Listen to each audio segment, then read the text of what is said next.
Minions of the Zoo. In space.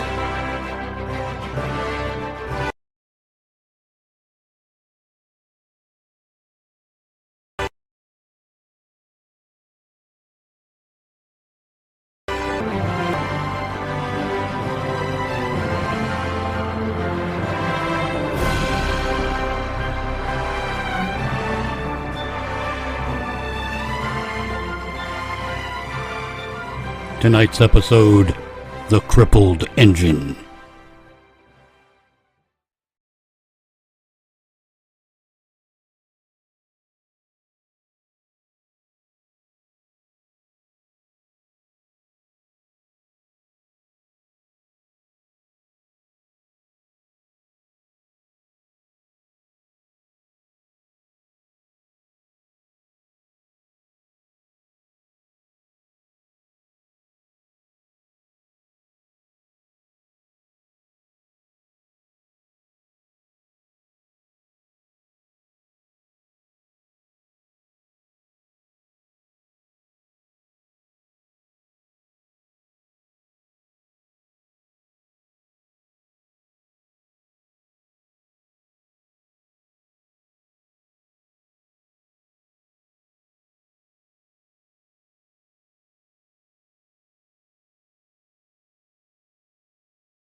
Out. Let me check the audio for.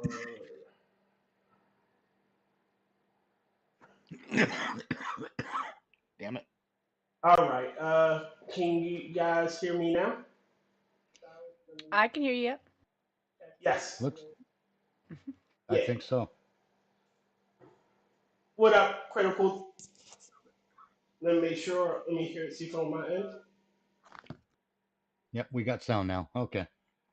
Groovy. Yes. All right. Now, Yep. to Yeah, prevent, that's feedback. Okay, All right. to I'm prevent sorry my about the. computer. we are What? good then. We had technical difficulties, ladies and gentlemen. I'm sorry about that.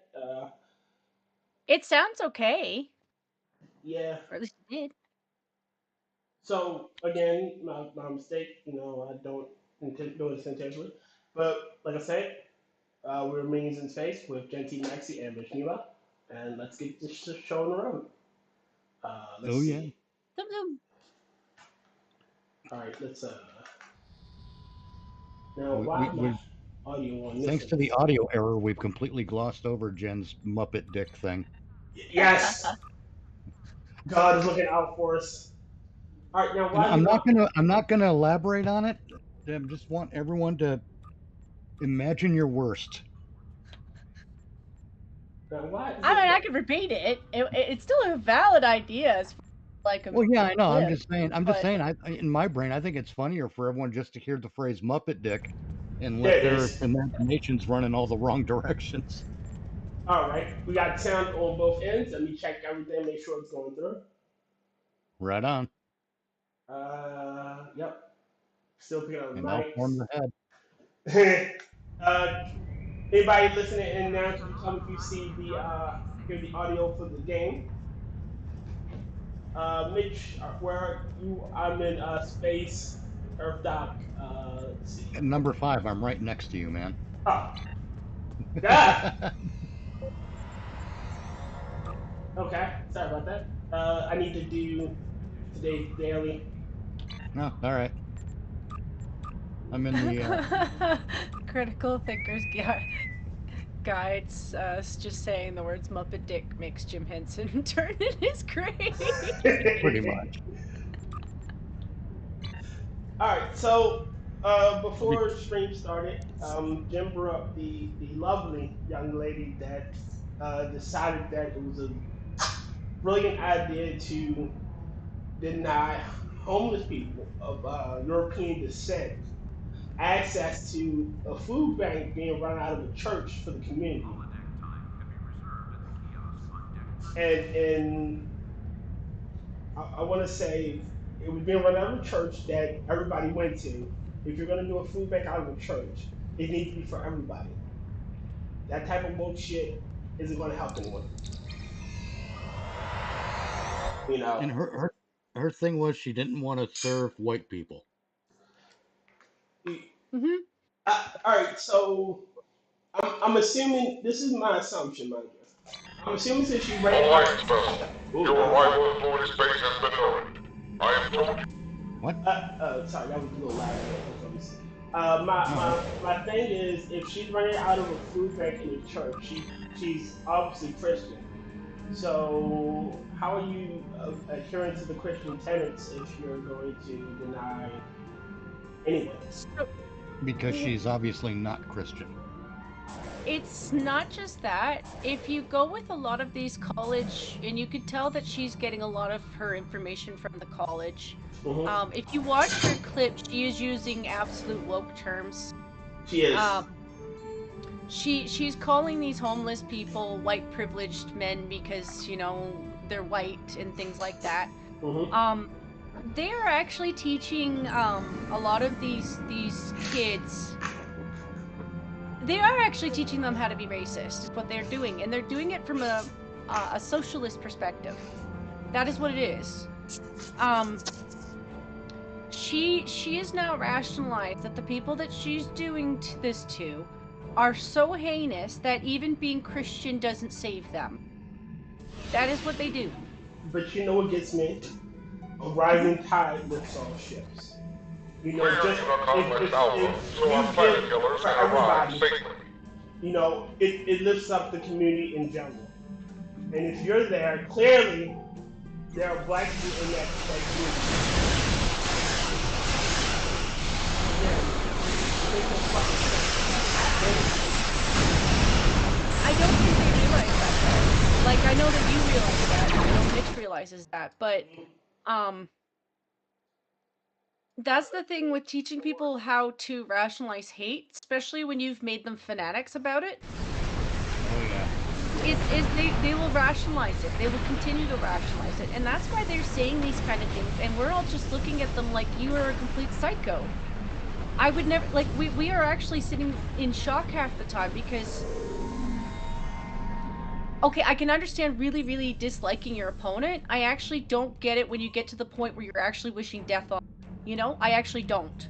That part I don't get to. Yeah, like we're all right. Again, they're my countrymen, and I would defend them to the last because you're my countrymen. You know, it's like family. You can talk shit all you want about that uncle, but come likely outside come in and start talking shit. Oh no, motherfucker, jump. That's how it's supposed to be. But Like when I... sorry. No, you go ahead. I didn't realize you were... Go ahead. Well, it's just, goodness. Hopefully I can rationalize this one. It's just... Maybe finish your thought. I'll come back to it. No, I'm just saying, you know how you can talk shit about your brother. You can call him bad, you can call him fuckwad, you can call him lazy. But somebody on the outside says a damn thing about him, and you will tear their throat out. Don't you talk about that. I can talk about that. And that's how I feel about myself. I can talk all this shit out of work, but I would defend my country to the left. Because you're my country. And they lost that. They lost that to alright, we may not agree on how things should move forward, but we both want to move forward. It's weirder than that, I think. Because what we're seeing is not... These people aren't angry about something naturally. Mm-hmm. That's the interesting part. Their anger is it's almost intentional. And I think they don't even know it. Yeah. I think they don't understand that they're making a conscious decision to be a hateful thing. Remember 1984, went out like the 5 minutes 8, I believe. It is literally, this is what they're doing, the 5 minutes 8. Like they see something they can't stand and they froth at the mouth. And it just so happens the fracture point is, you know, along racial lines, which it shouldn't be. Yeah. Like how can you say that we're a deeply racist country when for 8 years a man African descent held the highest office in the land? You know, some of the most paid people in our nation, you know, like Oprah, you know, is one of the richest people in our nation. Dark skin. How can you say, oh, we're a deeply racist country? And how did Oprah become rich? How did Obama become president? You know, how does any senator anywhere become any senator? You know, if they're darker skin. You know. Right, and to make it to be clear about it, these are not careers that rely on skill. Yeah. You know, I want to make clear what I mean by that. They don't rely on how well you perform a task when it comes to building something. They don't rely on a manual labor kind of skill. They rely upon a public persona skill. Yes. And if you think that you're making billions of dollars in attaining the highest office in the land,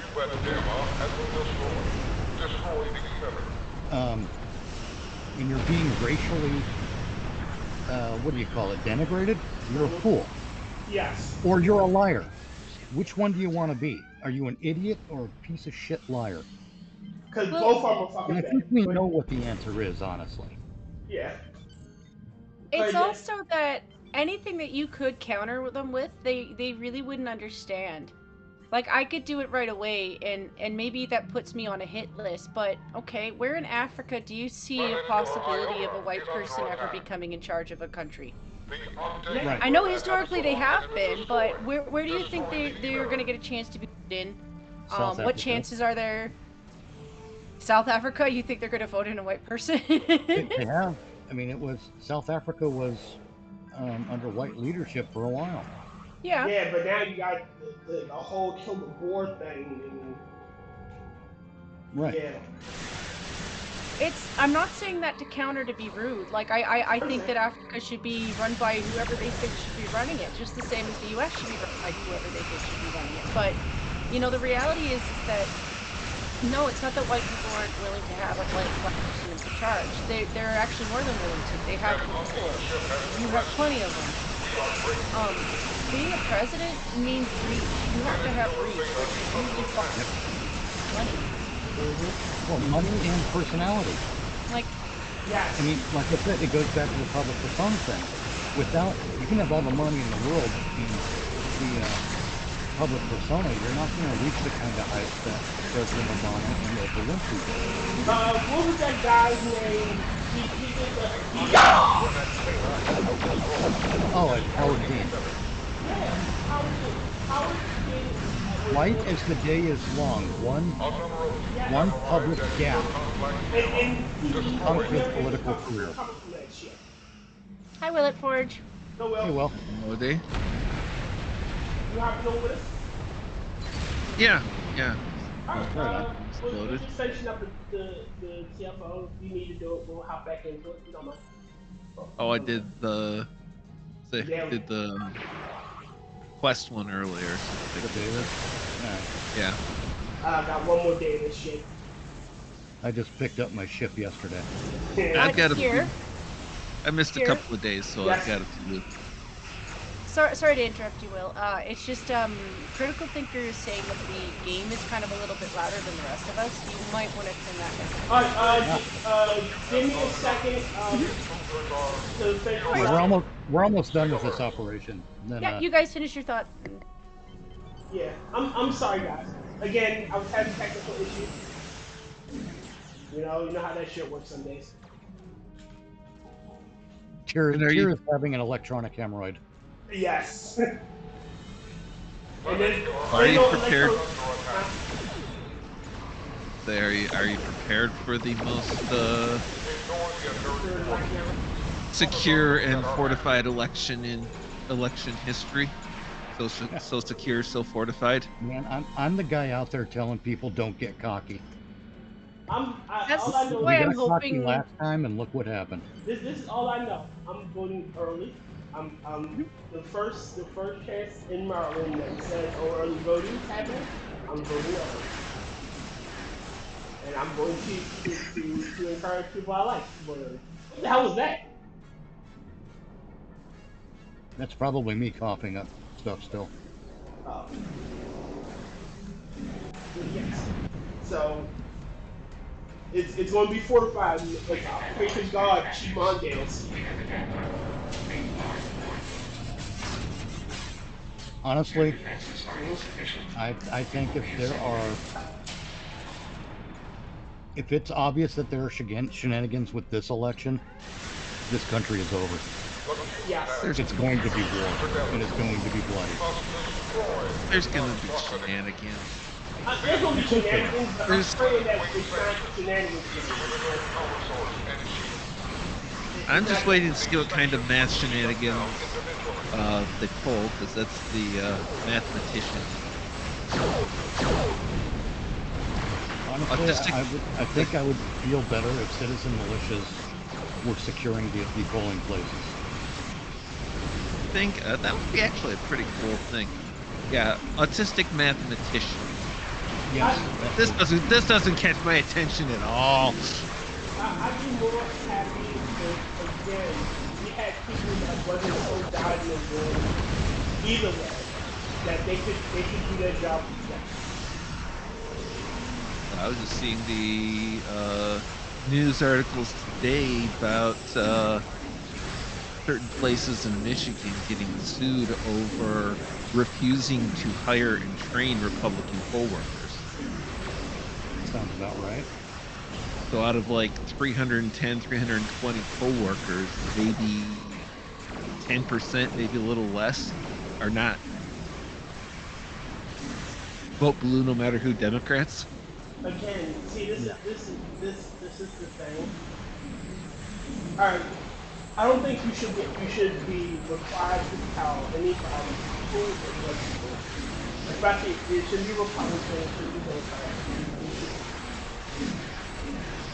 Can you do your job objectively? Come what may. We must leave the area. Like, if it's Hey, somebody I you would- don't like, right?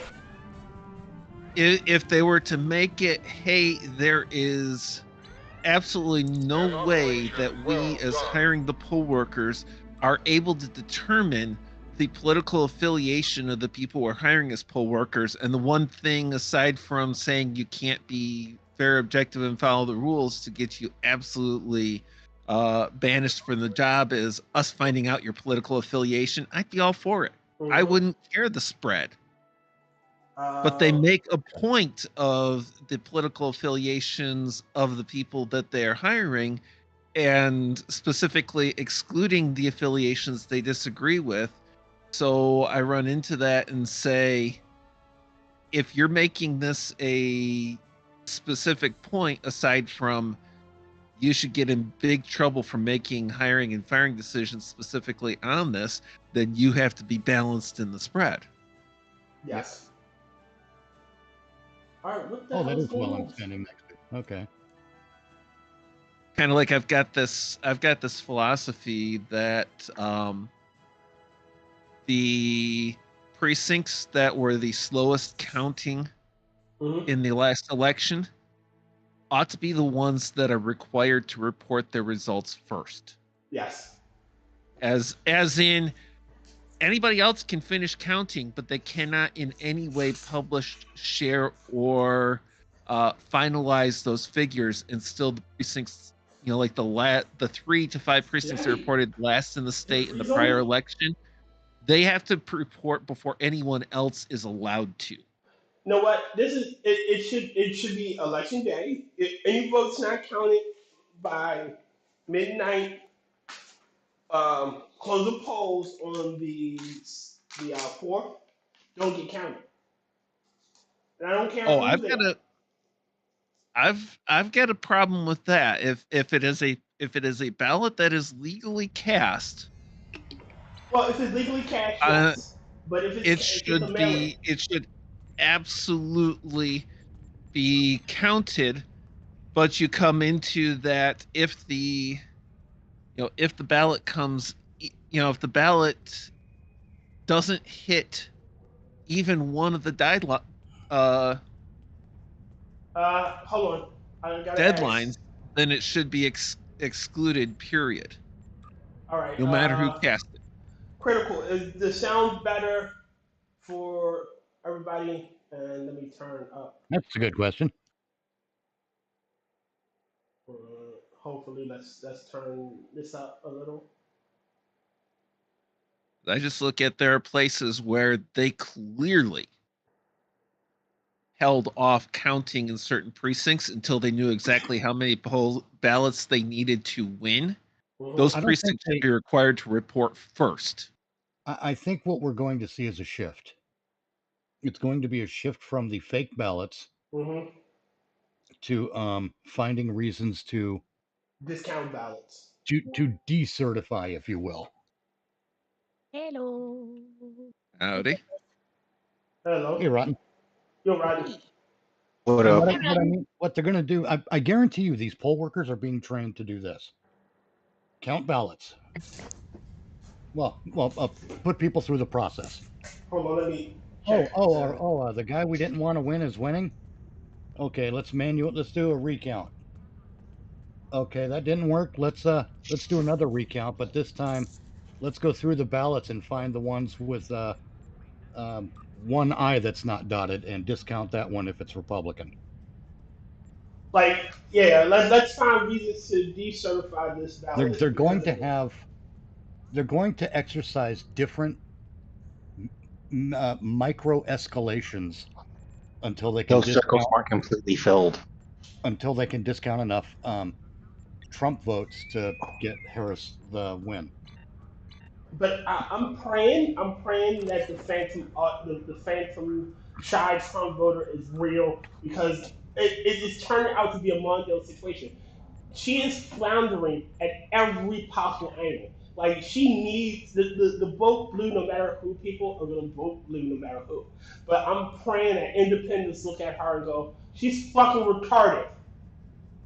Well, yeah, basically the vote has to exceed the amount with which they can cheat.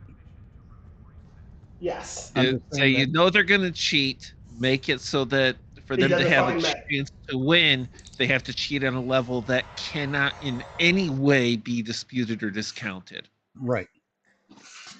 That's why I keep telling people, don't get cocky.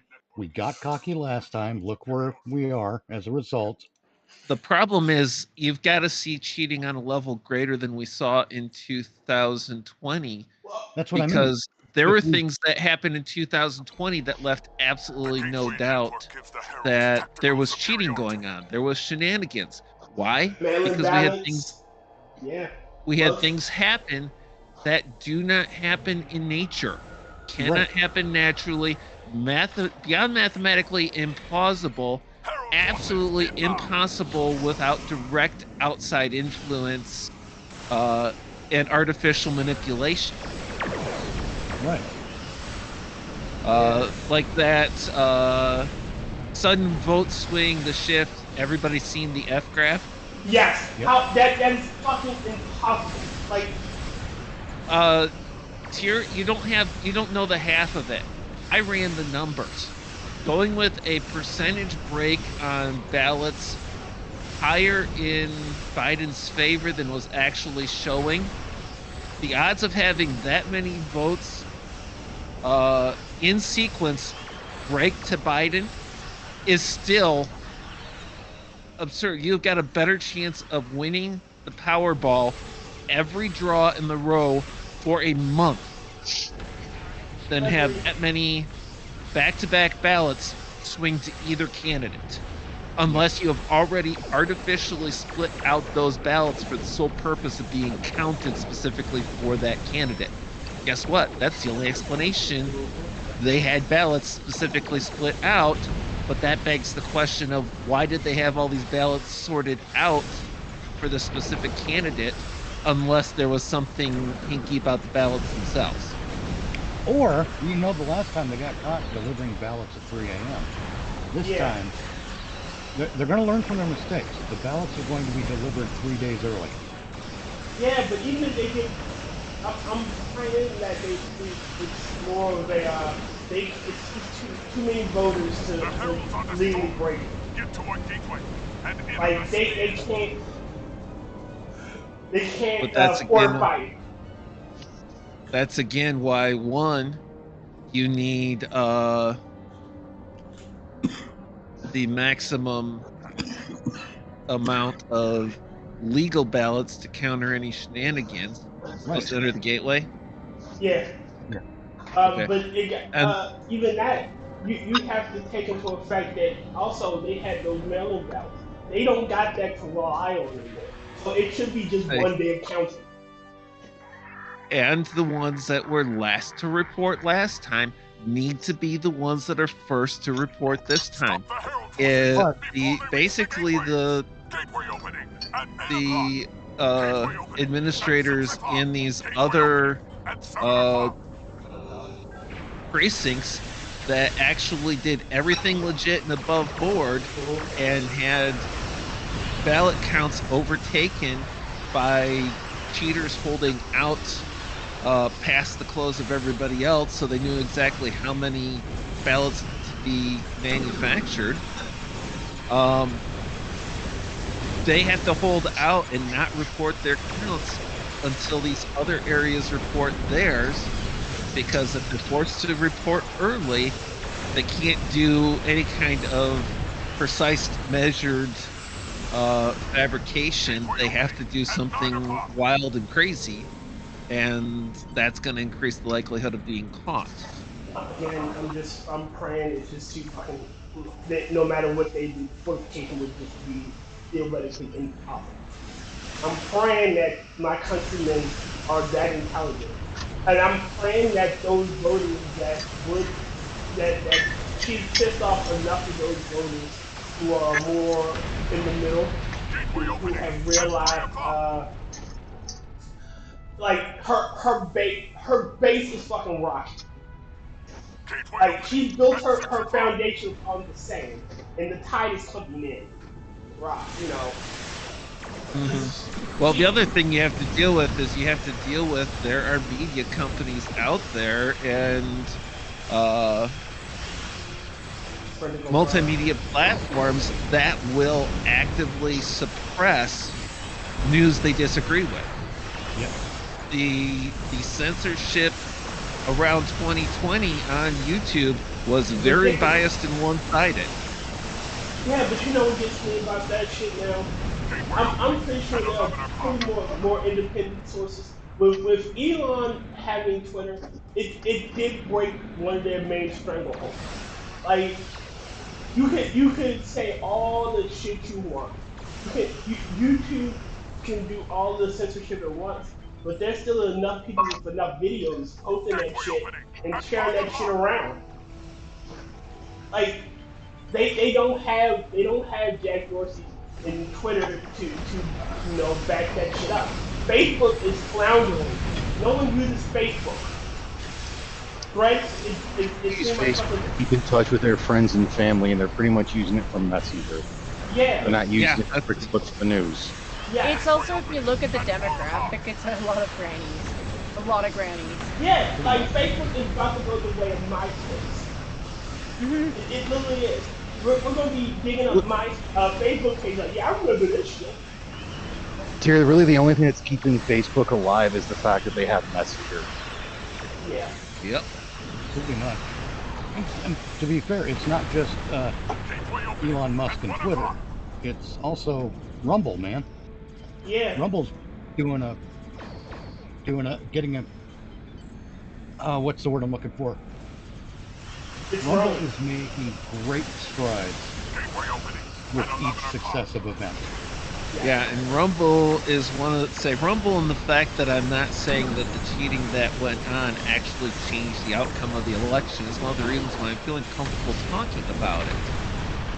It was the Well, most no, I terrible don't. I'll even ever. say it changed the outcome of the election because one fraudulent vote changes the vote totals. It changes the outcome. It does not necessarily change the winner, We need to stop the Herald attack Right, on Allied but it states. does change the outcome. but it changes the outcome. Now, I've got opinions about it changing the winner or not because I ran the numbers. I did the math. The conclusions are irrefutable. yes. How are you the most popular president than your boss? Than Obama is. Get more votes than Obama, and you're still hated. You didn't win any of the bellwethers. You know, you, you polled like ass. And the fucking media charged order for you in both of those debates. Trump wasn't debating Biden. He was fucking debating with Mike Wallace both times. Well, there was even more than that because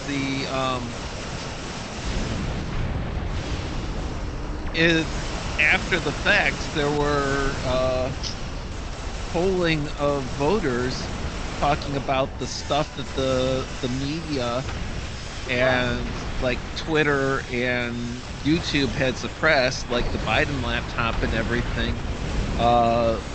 They're as like, if you had known then what you know now that all of these were actually true, would it have changed your vote? And Yeah. like a third of the people who voted for Biden said yes, it would have. There, right there, you have social media companies actively doing election interference in the favor of one candidate, and that absolutely changed the winner. Whether the cheating did or not, the social media companies interfering and taking sides and doing viewpoint and message point censorship against the people they didn't like and suppressing stories that they knew were true for the benefit of their preferred candidate absolutely changed the winner of the election. Yes. If Twitter had not suppressed the story and promoted that the Biden laptop was Russian disinformation, if YouTube hadn't, Biden wouldn't have gotten 50 million votes. Wait a minute. I want to read some of the critical thinking skills. Some of his comments. Mystery suitcase full of Kamala votes in the middle of the night. Yeah, a little bit. Heard their Trump voters are stupid. TikTokers probably. no black pill zone, no down the stuff here. Yeah, we literally saw them counting after midnight, after the Republican counters left. Can I jump on the screen? Uh, why not? Shit. Don't. They I mean, I did. they counted ballots after sending the poll observers home, saying they weren't going to be counting anymore that night. That's illegal. Switch. Yep. As long as you're not a dick, you don't start shit. You can hop on. See, that's why I see everyone's going to be prepared this time around at the polls. There's going to be someone who sticks around late at night and watches the polls to with their cameras ready to capture anything that looks suspicious. 100% because of what happened last time. Because y'all went to bed thinking Trump was gonna win. Yes. But you how do you As counter if that? it wasn't shady as shit. But how do you counter that? You load up on the fake ballots 3-4 days ahead of time when Here's no what you one's do. watching. I'm saying everyone who's going to watch the polls on election day, start 5 days, 6 days earlier, and get together with some people, form a little vigilance committee or something, and fucking record those polling locations 24/7 for a week and a half or so before the election. See, I was gonna joke and say you should blame Terry because, like last time, he lives in the future. He should have given you a heads up. He should have told us. Should be like, just so you know, they're gonna cheat. Just don't start shit. And cool.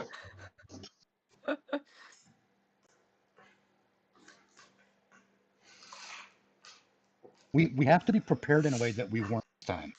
We have to. I mean, and we saw what was happening last time. There was no hiding that. But this time, Yeah, that's we got to be ready with shit that is absolutely irrefutable. At the same time, though, I have no problems with you guys going in overwhelming numbers because I think they really need to hear it. They really need to see you guys say, like, actually, fuck no. We're in jungle. Then we run the threat of or run the risk of getting law enforcement involved. And what up, D? Hello, everybody. How's it going? Howdy. What I'm going to tell you about getting law enforcement involved in something like this is that you'd better be prepared to shoot to kill, because they are, and they will. Law enforcement has already proven their willingness to engage in acts of war against a free people in the West. There's no disputing that. We see it all the goddamn time. Yeah. They'll arrest people like us, but they won't arrest the likes of Antifa. Okay? No, they won't. So believe me when I say, if you're going to go and do something that's going to get law enforcement involved, you would better be prepared to shoot to kill, because they already are. Oh yeah, they will. I'm not advocating violence. I'm giving you a reason not to escalate to violence. I want to make that clear. They will shoot you, and they will shoot your dog as an appetizer. God damn it! They absolutely will. I know. Still, you always bring the goddamn dog. When we start talking about the ATF? Yeah. I have no idea. ATF my ass. That's law enforcement as a whole. I actually saw today a video where the person made the mistake of calling the police to let them know that somebody had been prowling around their house in the middle of the night. Mm-hmm. So they sent an officer to his house in the morning while he was away on business, but his wife and kids were there. And the cop didn't knock on any of the doors. He tried a couple of the doors. He tried a gate. He found one gate to the backyard open. He staked out the back door of the house, never announcing his presence, until the wife went and let the dog out into the backyard. Then he shot the dog and ordered her on the ground and handcuffed her. He shot the dog with her and the kids as a backstop for the firing. The fuck? No. First off, the comedy of errors there. You didn't announce yourself. Like, at the very least. Hold on. Yes. What state was this in?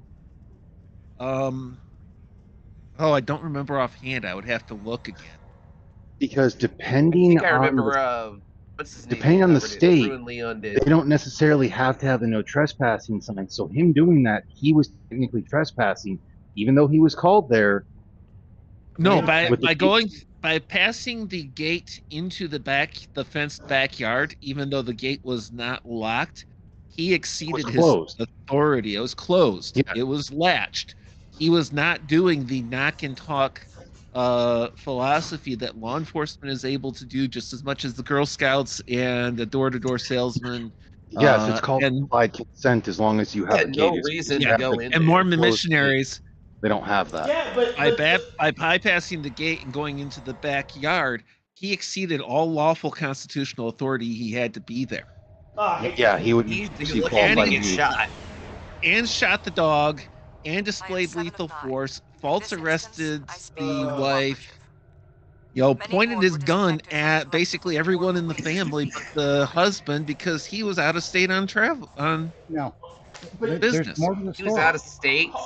Hold. Yeah, he caught it on like the Ring camera, what happened originally, and he not only did he come back and request reports and everything, and this officer lied his tail off in the reports and everything. He was watching it happen on the Ring cameras. All right, hold on. Before you go, Mitch, let me just say something. First off, you were asked there by the family to do something. What you should have done was, look, hey, I'm going to go out. I'm going to check around the perimeter. I'm going. He was not asked to come. No, when he told, when he came, what he should have done was like, hey, I'm here. Let me give a quick report. I'm gonna check around the perimeter, make sure there's no open gates or anything that could be like a hole in your fence that they could be getting into. Something, maybe I can figure out based on maybe some homeless guy around that area, sneaking in and trying to sleep in your shed or something, Well, from what it sounded like, it was just around the neighborhood. It wasn't necessarily on their property. The guy that was okay. So they did. The husband called the cops. The person who was doing the prowling, basically came up their driveway near the house, one of the house doors and everything, until the motion sensor kicked in and turned the lights on. Then he left. It's spoofing. He never. Yeah. Early morning. We're talking like 1 or 2 a.m. The husband never called the cops to come. He called the cops because he wanted to share the video with them so they would have it to be able to look for the guy. If there are reports of other shenanigans around, like if somebody's house got broken into or something, they'd have, hey, we got a video. You got evidence of him being there. He asked, and he was told by the dispatcher that the officer was going to call him. He never asked for them to come to the house. He never asked for them to show up, never asked for wellness check or anything. They did that on their own. Oh, okay. Now, here's the rub. Then that's their fucking CKD, and that officer should be fired. He should be fired. I'll tell you exactly what. If I were a corrupt cop, I'll tell you exactly what I would do in that situation. Oh, geez, here we go. Probably gonna be exactly what he did. Probably. Like your ass don't off. tell me what he did, and I want to know how right I am. First of all, let him fucking finish here. I was asking if he heard his volume. Let him do his prognostication, because I am curious how close Mitch gets to the truth on this. I was asking him to turn his volume because I can't hear him. Say again? You were kind of low earlier when they started attacking me. Oh, okay. I'll reposition my mic a little bit. That's all I can do. But here's what I think probably happened. My mic is pretty good. When you call the police, even if it's not a 911 thing, caller ID is real. Yes. And even if they're not running an active 911 type trace, you're still gonna wind up giving them info on your location. So yeah, he called the non-emergency number. Yeah, that's important. But yeah, even then, caller ID is a thing. Right. Even if you don't do a landline, you at least get a phone number and you can reverse trace. based on available data. So here's Now- my situation. Oh, okay, you're not done. Sorry. Oh no, I'm not done at all. I'm going to go through the whole process, sort of. Here's what I think the cop did. Now, you said that he made the call about 1, 2 in the morning? No, he made the call much later in the morning. The person showed up in the middle of the night. He called like 6 to 8 hours later. Okay. And police showed up how soon after that call? Want to say 15 to 25 minutes. Okay, so he called without calling him unannounced, etc. Okay. So the police probably, somewhere in law enforcement, someone said, hey, they've got footage of a prowler, go check it out. Yeah. And if it was something that came over dispatch, it's never as clear as they've got footage of a prowler, go check it out. So the cop said, okay, there's a prowler over here, I'm going to go check it out. And everything after that, the cop is going to use the excuse of exigent circumstances for every move he made. Yeah, Which fails on a number of... He's going to also claim that he was insured for his life. He's going to make the officer safety claim, and I can demonstrate logically why that's a problem. He feared for his life from a puppy and a woman that was on the ground handcuffed at the time. He still kept her at gunpoint. Yeah. All right. He hears after trespassing. Yeah, What's that? after he Yeah, the exigent circumstances justifies the trespass if there were exigent circumstances, but clearly they were not. Yeah, clear they were not, and it's also the one thing that they are reasonably clear on is nothing was communicated to the officer that would give rise to exigent circumstances. I don't recall if he made any claim of that or not.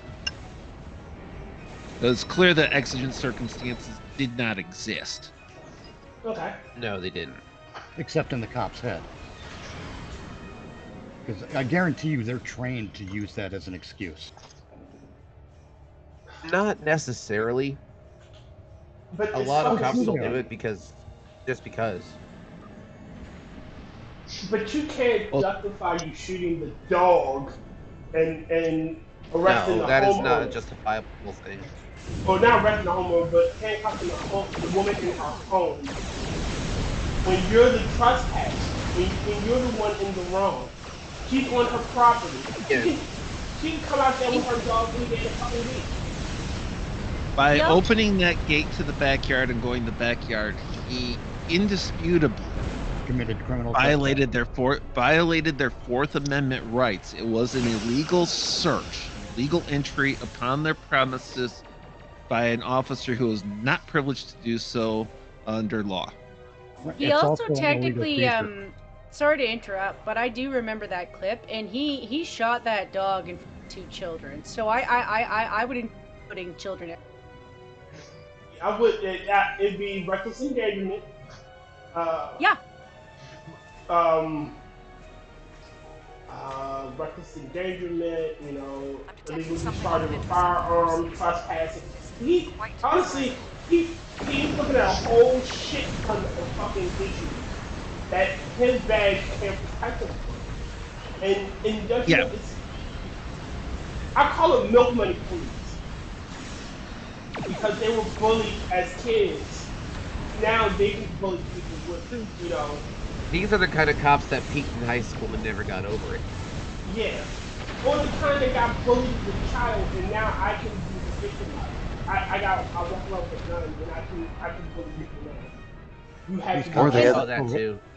Well, so you guys are also forgetting the third type, and that's the type of, because they now have to badge you gun, they have authority. And you better not question it. It's not always. I have no attack. You know what all of these things can be explained by? The lowered hiring and behavior standards of prevalent in law enforcement. Oh yeah, they do not want anybody who is too intelligent or has too much training or knowledge. They don't want anybody who actually knows the Constitution. Well. Marlon, I remember seeing this, and I wanted to say something about this. So Marlon just lost a lawsuit against, won a lawsuit against the state police because of their testing practices with denying black people and women. So now they're going to revise their hiring, their testing program to the detriment of everything else, because allegedly black people and women couldn't fucking get in. That shit is fucking insane. The thing is, I always have to ask, why can't they get in? Can they not get in because there's this shadow guidelines that are saying, hey, this is a woman, they're not passing no matter what? Or is it because they're actually falling short of the qualifications? 9 times out of 10, There's it's either the qualifications or they lack the educational standards. Which, come on now, most people did. Like, there was a guy that tried to be a teacher in New York, and he failed his test 3 times, and they tried to blame it on, this is a black guy didn't. No, motherfucker, you just a dumb biatch. So there is another theory that I have, and I don't know if this is a thread that could be possible too, but I would say that that could also be democratic too. Because I've noticed 2 things. Regardless of whether or not you're a white black cop, they're still disrespectful to you regardless. Like, some of them will flat out say, well, that black cop might as well be a white person because they've already traded in their car. 2, some of the black cops tend to hold the black community a lot more accountable than the white cops. Like, I flat out saw them do it a few times. It just, you know, and I don't know if that's a consistent thing or if that's just times when I've seen it. But it is probably because, Tyr, you're not the only black person that I know that really kind of wants the community to do better. And they think that to do better, you might need to have to deal with some of the thug. You know? In order to do better, you need to clean house. One bad apple spoils your house. You know? You need to do that. And you need to bring the standards back. If you can't, as a black man, I have a deep and undying hatred for a person back. If I can't get it on my own mark, I don't want it. If you need me to fill a fucking quota, it's not for me. If this job, if I'm not the most qualified for the position, hire someone that is. I hate the feeling of the imposter syndrome. Like, did I get it because I'm black? Like, that, I can't do that shit. It's more proud. I'm more proud of something. And this goes all the way up to service as well. This goes all the way up there. Yeah. The other thing too, okay. Sorry, Tyr, it's just, this is stuff that, like, because I'm not American either, you know, this that I see is you know, I have to take it as, like, maybe the stuff I see is just a one-time thing, but a lot of times I see the black cops who are tougher actually being better for their community in the first place, because it's not like they don't understand. They actually fucking do understand. That's why they have more standards for you, you know? Like, that's why they want to see you do better. That's why they're more likely to be like, okay, kid, if you want to get better, do this and this and this. You know, without pulling their punches. Shit, I think that's why they're going after them, to be quite frank. I want more cops to do better for their community, not just be a douchebag with a gun. Yes. Yes. Well, the main way is to not hire cops who don't live in the community. Yes. If you're hiring cops who live outside of the community, they have no vested you're basically stakes. hiring mercenaries. They have no vested stake in improving shit. Right. And cops should be under civilian oversight committees rather than a internal affairs department in the same office. Right. Everything that they do should be subject to review by people that are not cops and not related to cops. All right, in the same. In fact, in the same breath, I I still don't want a think whole that bunch any. of accidents in this stuff. I don't want this internal review to be a shit ton of accidents. Because, it's something that was a clean shoot that was completely justifiable. Oh, he used the wrong word, or he misgendered him by saying the wrong pronoun, so now it's fucking irrelevant. There actually are outside agencies that do the reviews. It's just there's not as many and not widespread. And they also don't have must be authority. on to every stop. Those outside agencies also don't have authority to file charges and prosecute. Yes, which they need to have. If you want a police investigation and you want it to be an honest one, get civil rights activists and auditors to do it. Yeah, like actual civil rights activists. Yep. I prefer auditors to activists, to be honest. The people out there with the camera doing the cop watch stuff, those people are generally far more honest than law enforcement will ever be. Oh yeah. So another reason I now have, especially since I said all this stuff, I think part of the reason they're doing this tier is actually to further stabilize you in the first place. Because the first thing they did is they gutted your family, right? So say you didn't have a father, but maybe a cop did actually step in.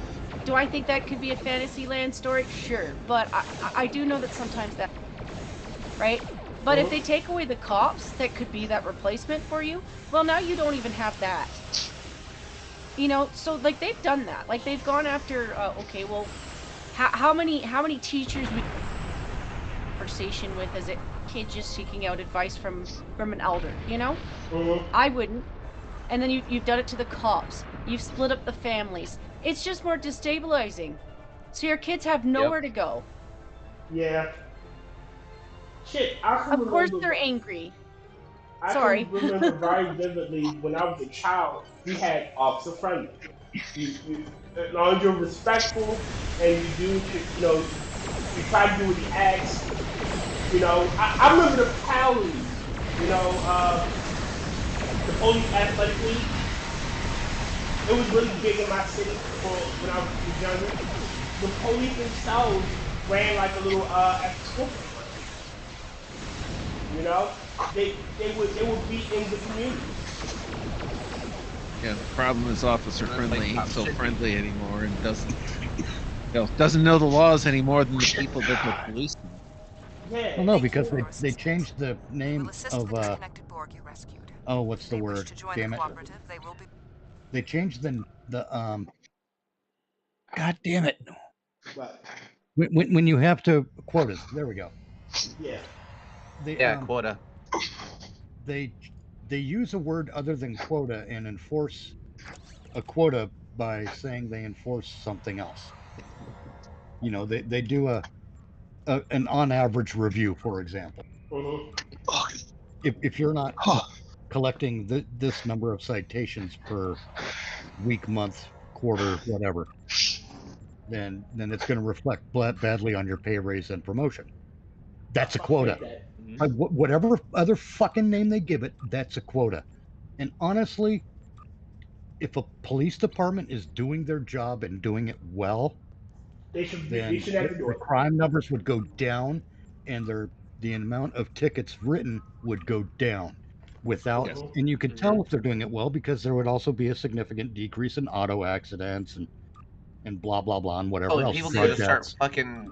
When you start arresting people who talk on their text on their phone too. Jesus and Christ. a decrease in officer complaints. Yes. Yeah. But we're not seeing any of that stuff, are we? I think this is part of how the communists work. Because cops are technically a part of your community, but if you no longer see them as part of the community, but as like an opposing force, it works on their behalf because, well, you can use the cops against the people, and you can use the people against the cops. Jen, law enforcement is always the standing army of a tyrannical regime. Yeah. That's why I think they're doing that. And it's absolutely something that I fight back against. Like, don't get me wrong, I want the guy who shot the dog to be held accountable because I wouldn't trust him if I was a cop. He's a One of the nutcase. things I've learned lately Yeah, is he's hot. He's trigger happy. He may shoot you by accident. Let her finish. Finish your Well- thought, Jen. I want to continue on something you said though. Well, when that's you're just done. it. Like, I don't watch a lot of cop videos, but the last 2 weeks have been YouTube being like, here, would you like to see I shot him because he was playing with his gun? And I'm like, yeah, I wouldn't want to work with a guy who's trigger happy or just kind of like that level of dumb. And like, I don't think that was the only story on the list. I was just like, oh, they get worse from there. Oh, they get worse. You know, yeah. Oh, that rabbit hole is deep. Yes, it is. But I can to build on something you said there is if you said something to the effect of if you were a cop you wouldn't trust that guy. No, I wouldn't. And that's the central premise of my position, that there's no such thing as a good cop, and I can explain it logically. It's true. There is no such thing. If there was, no, I'm sorry, that's not the one. I'm sorry, I misspoke. Tim Waltz misspoke. No, differently. I friends with school I shooters. conflated two of my ideas. It's not the idea that there's no such thing as a good cop. It's the idea that the claim of officer safety is a lie. That's the thing. Yeah, That's my premise. Officer safety is a lie, and I can explain it logically. Unless that officer's life is actually in danger. No, it's like this.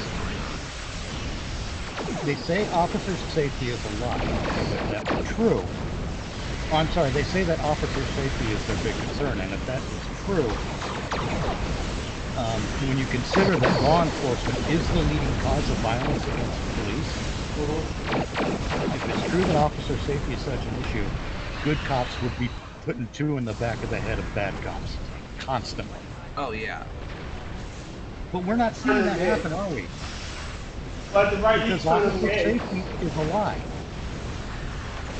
Well, I've got another problem with the whole officer safety thing anyway too, and that is this: you have, by virtue of taking the role, you have identified that there is, because of the duty and the job responsibility, a level of risk that you are willing to undertake for the position, supposedly for the good of the community. Yeah. What that means is that it's not that officer safety is not important, but it means that when it comes to the equation of everybody wants to go home, we want the officers to be able to go home, but the officer's ability to be able to go home should be the first thing sacrificed if the circumstances warrant it. If there's a situation of, hey, there's this evil person doing terrible things in the community and needs to be stopped, the officers' lives should be the first thing on the table to stop them. Yeah. Not every single time. Not an their evolved. life is on the line for a reason. They have accepted that by taking the job. They have accepted that, but in spite of that, they are flipping the tables the other way and saying, me going home at the end of the day is the most important thing. No, you going home at the end of the day is vitally important if it can be done without sacrificing the safety of the community and the rights of the citizens. Okay. Because even if it is a coin toss between the cop goes home or he violates a civilian's rights, the cop should not be going home. And he should be, by his oath to the Constitution, he should be willing and happy to make that sacrifice. If he's not, he shouldn't be a cop. Right. It's sort of like a fireman.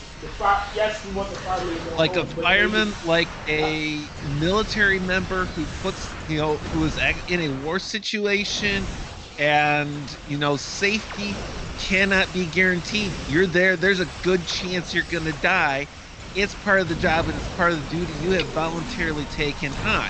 Doesn't mean you don't care about your life. It doesn't mean you don't want to come back.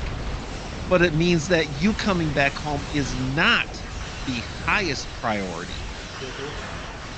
Right, but that's hard to achieve when the wars are bogus. Or that's hard to achieve when you have mistakes in the community. Honestly, I think the wars are bogus because our government has a vested interest in killing off this nation's patriots.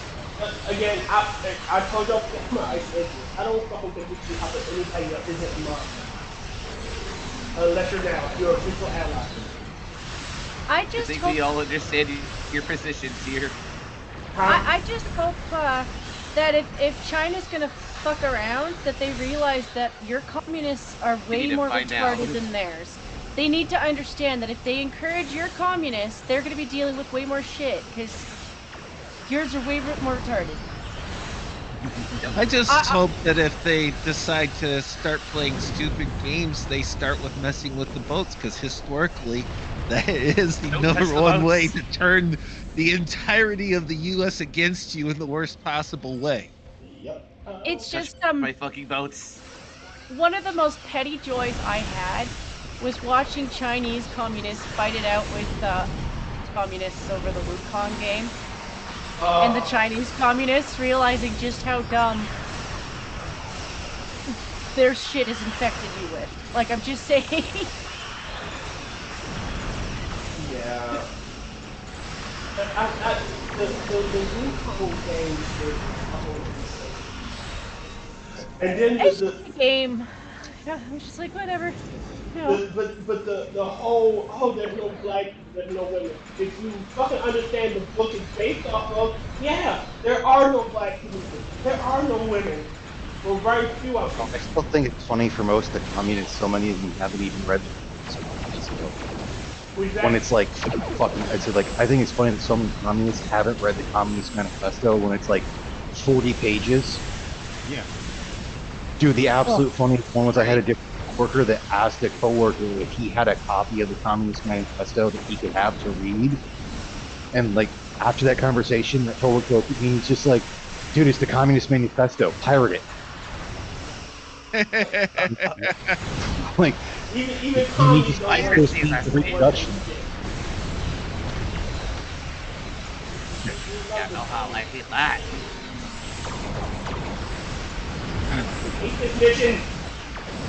Well, I'm trying to get out of combat long enough to equip better weapons. So the concept of this mission is to deliver these particles to the station to get it to drop thing, whatever. Yeah. Drop the rubber baby buggy bomb. Yeah, or get it to the ship. But you're being attacked from all sides by asshole shit planes. Fucking pissing me off. 3 more minutes, and I can drop another phaser turret satellite. Oh! I managed to deliver that or something. Yeah, when it's enough of them delivered, it just kind of automatically said, oh, it's going to activate shit now. Okay, come on, bad touch, bad touch. Well, I was gonna talk about a game. I did bring it up, but I have a plan to troll Sassy with it, which I think he has done this to some point. But there's several things in this card shop game that I find rather amusing. The first thing is the card will throw you stinky feet. Yeah. You'll have them coming into your shop, and everybody gets offended because, like, God, these people have bad deals. Oh, you're talking about the card game, the card game simulator or card shop simulator? Yeah. So part of the game is you either getting centers that will squirt these people when they come to your store, or you can follow them around and squirt them for them, you know? And I found out the hard way. That's a good way to get somebody to get fights. Right? I'm like, man, I get permission to walk around and assault people with this canister of stank away. Stop using axe, God. But I ran into a minor problem. So I hired another guy to help stock my shelf. So it's like the one guy I had And the other guy, well, he's a little too efficient, and that's not a bad thing. He's gonna do his job. But I take the canisters off the shelf to spray people with, and then I put them on the shelf. I'm a sleek salesman like that. But he filled the shelf, and I couldn't put it away, and there's no open box. I can't put the damn thing down. Which means I have two choices. I can toss it, or I can run around and spray people with it until I get enough stupid people. Which means waiting for them to spawn in. And I'm like, shit. Natsu's exactly as cheap as I am. I betcha if you get stuck with a can, you could do exactly what I do and wait for sneaky people and just spray them. Well, apparently there was a thing a while back, saying that a lot of these card game players, being one myself, I've been in this problem before. Apparently it's a strategy that they don't wear cologne or anything like that to try to get people to quit. Oh, so there was, if you know about the video card called Shujo Friendship or Shujo. I'm a Yu-Gi-Oh! And Magic player still. Yeah, so you would know it's the card back in the day. It was like, all right, you gotta give them a handshake, or they accept the handshake. If they don't accept the handshake, you get a then you guys can draw like 5 cards, something like that. You guys can draw more cards. Oh yeah, there's a couple of cards like that. Yeah, but back in the day, they before the reprinting of the cards, they said you just have to be willing to accept the idea of the handshake. And they would just make themselves gross and just nasty as fuck. So you would deny the handshake. Oh yeah, they did. You know? And have it just horrible. That was a legit thing. So now I feel better about running up and down the street squirting people. And I'm like, oh, you really gross cheater. Yeah, it's a cheating thing. Again,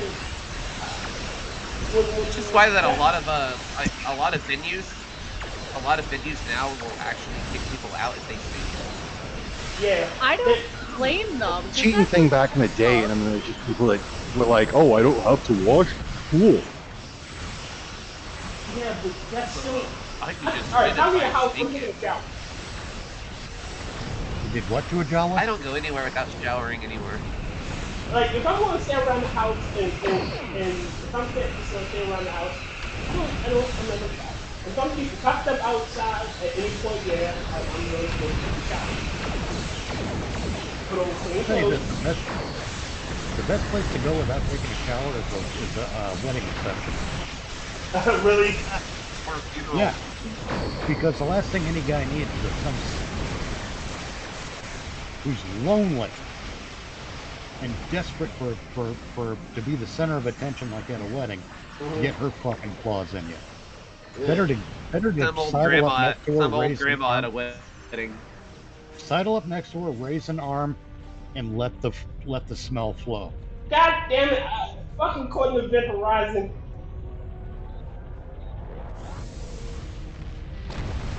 It's the safest thing for both you and your wallet. Yeah. Some old grandma at a wedding. You're next. Me at the funeral, looking at the old woman. You're next. You're next, Grandma.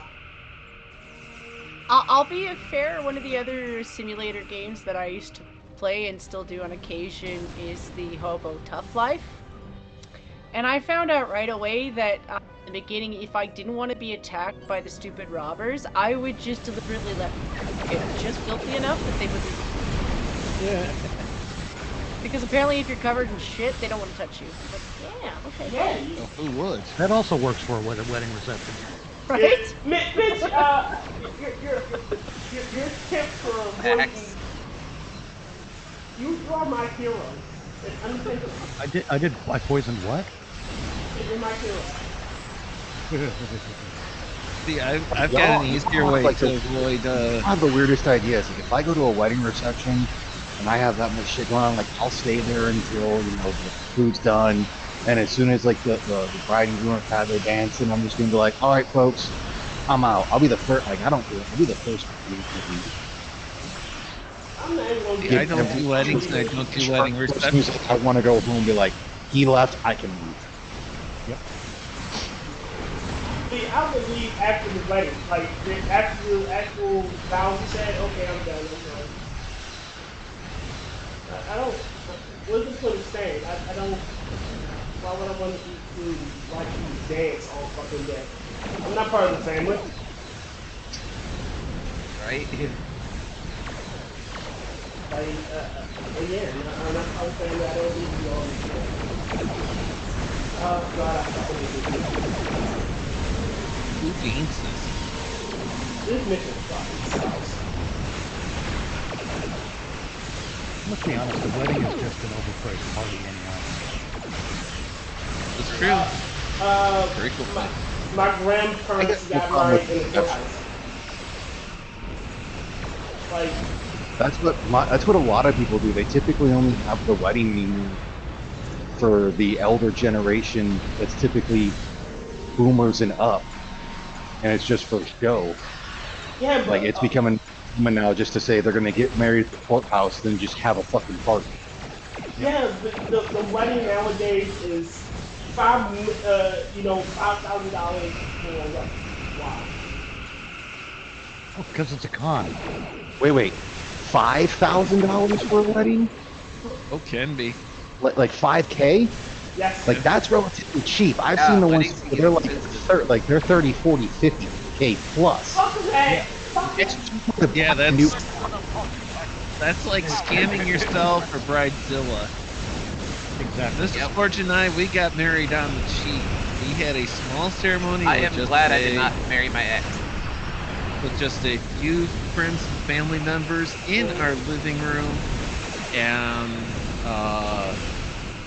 the dress that she wore was specifically selected by her because she could wear it other times too. So as far as costs, yeah, she didn't do the I love frugality. impractical white wedding dress that could not be worn again for anything else. She got one that would It be shouldn't be. It's a wedding dress. fine to wear to church on a Sunday, rotate out with her other outfits and everything. But you, again, with all that, like, why? Again, not saying that if you have the money and you want to spend it on a wedding, if you're a young couple trying to start out, that money could be going to something else. It could, a new house. Your house. You know, a friend of mine Car. got married. A couple of mine got married. Then he got married in the courthouse, and he didn't go on his honeymoon until like maybe he got married last year. He didn't go his honeymoon till about maybe sometime in the summer, if I'm not mistaken, because they didn't have the money. You know, with everything going on, they didn't have the money to go on a nice honeymoon. So he worked his ass off to get a little extra, save away he could. You know, getting the time that he needed to take, take off. You know? So, that's just ridiculous. Oh God, don't tell me to get put in the throne again. Ah, no, he's going to Corona.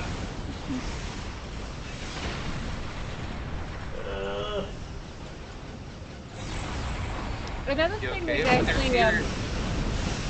Oh, God damn it, it won't be back. And here, this is one of the few times I will say this. In majority of cases, the wedding is for the woman, not for the guy. Yep. Oh yeah, absolutely. It's also that wedding venues prey upon the money they can make out of women in the first place, and they've been doing this for a really long time. Oh yeah. So something that women used to do, and you're almost discouraged from doing this, and I really have to hesitate with my mom on this one. But you used to be able to pass down a wedding. It used to be something inherent because yes, wedding dresses are expensive, and you can update them. You know, you can keep them up to date.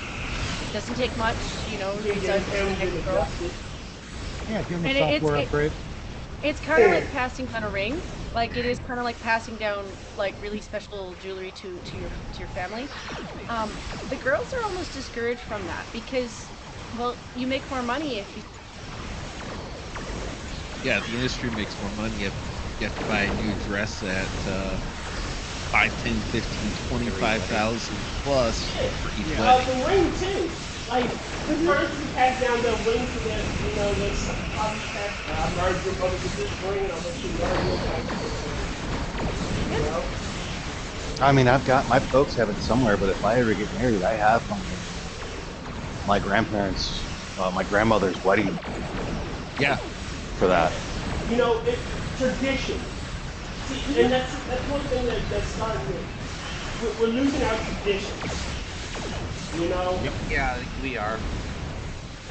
And a lot of that was things are, by design. It is. I mean, because we've become really superficial. Yeah, and that's bad. Oh, yeah, that shit started like way before most It's of a us. red Like, flag. Yeah, but tradition is the bulwark of a society. You know, a common ground that we all agree that means something. You know, again. well, that whole shit started way, like, over 30 years ago, and people were like, why would you have something new for you? You shouldn't like you. Yeah, but like, again, if I ask you where you're going for Christmas Eve or Christmas Day, you can tell me what you're doing those days. I'll convince you because we share that tradition, and that builds a common ground for us to conversation, right? Yeah. You know. Yep. We may not have that. We may not share Thanksgiving, but we have something to say. We can build common ground. We can build a consensus. You know, we can find things we like. But if we start destroying these traditions, if we start, oh, well, this is old and funny, whatever. I'm getting old. This is well, that's old. That's just it, because I can kind of remember when it was starting to begin. Like, we say 20 years, but I think it's a little bit more than, because it's probably been a slow process of, like, one. But, like, it has been the discouragement of well, it's been the discouragement of our actual traditions, and like at first it was like, well, we're gonna create new traditions. Like, well, yeah, we are slowly building new traditions. Like, none of my grandparents were watching Star Wars Christmas. That was our new tradition. But here's the thing, we were still celebrating Christmas. You know, things do change, but some things should still stay the same because we are passing our memories down to our kids when they do that too, you know? Yes. And alright, so a while back, there was like talk of getting rid of like daylight savings. And I'm like, no, we shouldn't get rid of it. Even if I agree with you on that. Like, it's more of a traditional summertime thing. You have a particular day where you do this. It's just something unique to us. We shouldn't do it. See, I have a slightly different philosophy on that, and it's for entirely practical and professional reasons. We should spring ahead and then break the clock.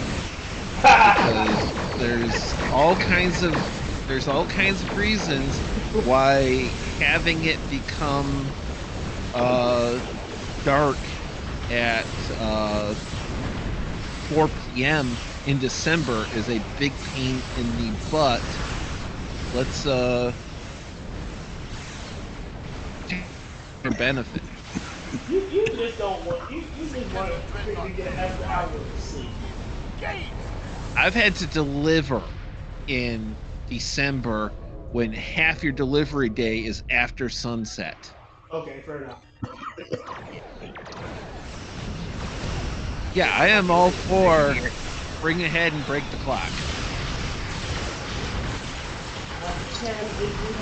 I'd love it on the week. It's something that, you know, we've done since time immemorial. At least for our country. Since World War II.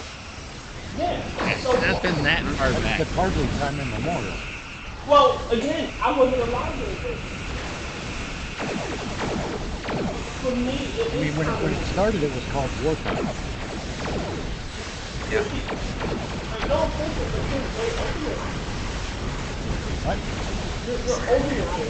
Not trying to be insulting. But for me, it's been all Yeah, my I life. wasn't around.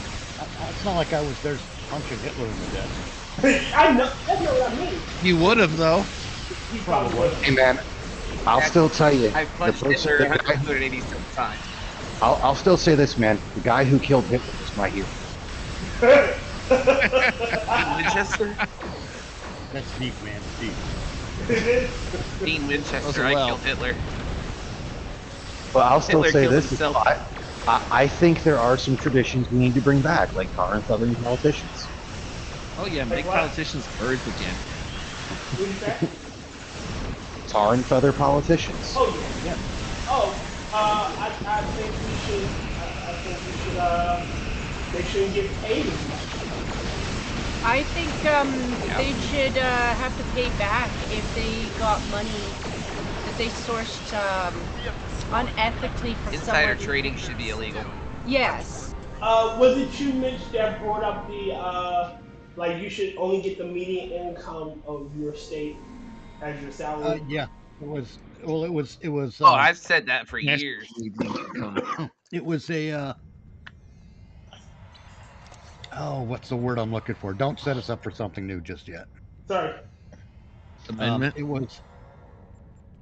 It was based on the median income, yeah, but it was a multiplication of the median income because there are things they do need to pay for as part of their job. Yeah. But you're also for forcing them to pay for more of that out of pocket rather than Yes. letting them foist it off on the taxpayers, which makes Exactly. a difference too. Yeah.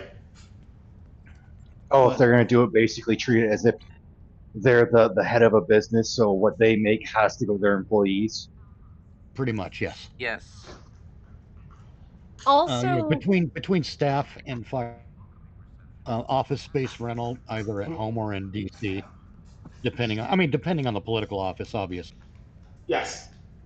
You know, there I are- still there are say this, considerations.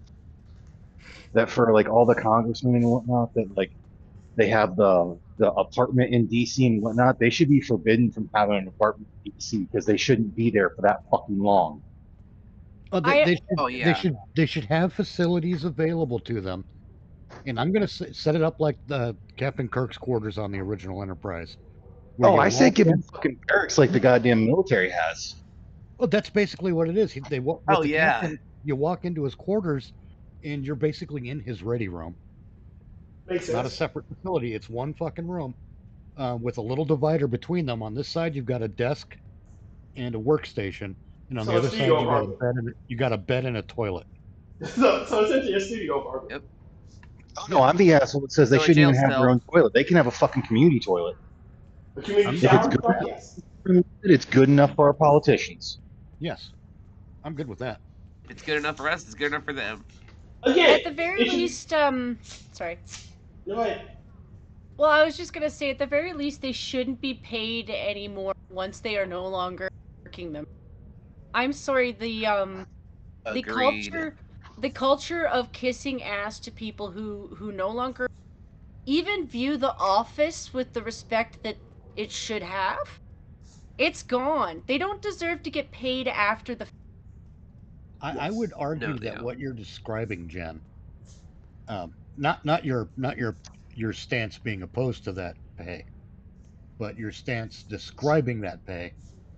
What you're describing is when a title becomes a title of nobility, Yes. which Yep. is in this country, by the way. It's just what it looks No like. title is a noble title in this country. Right. It's what it looks like when it's being carried out the way that it is, and in all honesty, they haven't done anything to even earn it. So fuck that. No. Exactly. Ready, Mitch? No, not yet. All right. I'm still dealing with certain congestive properties of this cold. I had bronchitis last week, so I kind of understand that. I got bronchitis. Anybody got time for that? Sorry. I had to. I had to. Oh man, I hate being congested. It's terrible. Making me feel very basic here with Yeah, just my seasonal allergies. that. I just Yeah, I was had- gonna say, all I really had was seasonal allergies, and I also got a dental implant. So See, That's about I've got I get seasonal allergies. I'm allergic to every season of the year. I got Oh, and then it seasonal was allergies. I'm allergic to stupid people. Again, cats don't have dwarf mate stomachs. They're very fragile. See, yeah, I'm allergic to stupidity too, but I work in customer service, so I can't Ooh, avoid it. Right. that's why you're always sick. Makes sense. Once I was fired from a job and came back 6 months later, and it was a customer-facing position. And the customers had noticed my absence. 6 months later, when I got rehired, because ultimately justice was served, a lot of the customers asked me, "I haven't seen you for a while. Where you been?" And I told them I had. The only thing I would tell them is, "Well, I had to take medical leave." And they're like, "Yeah, what happened?" I said, "I got sick of working."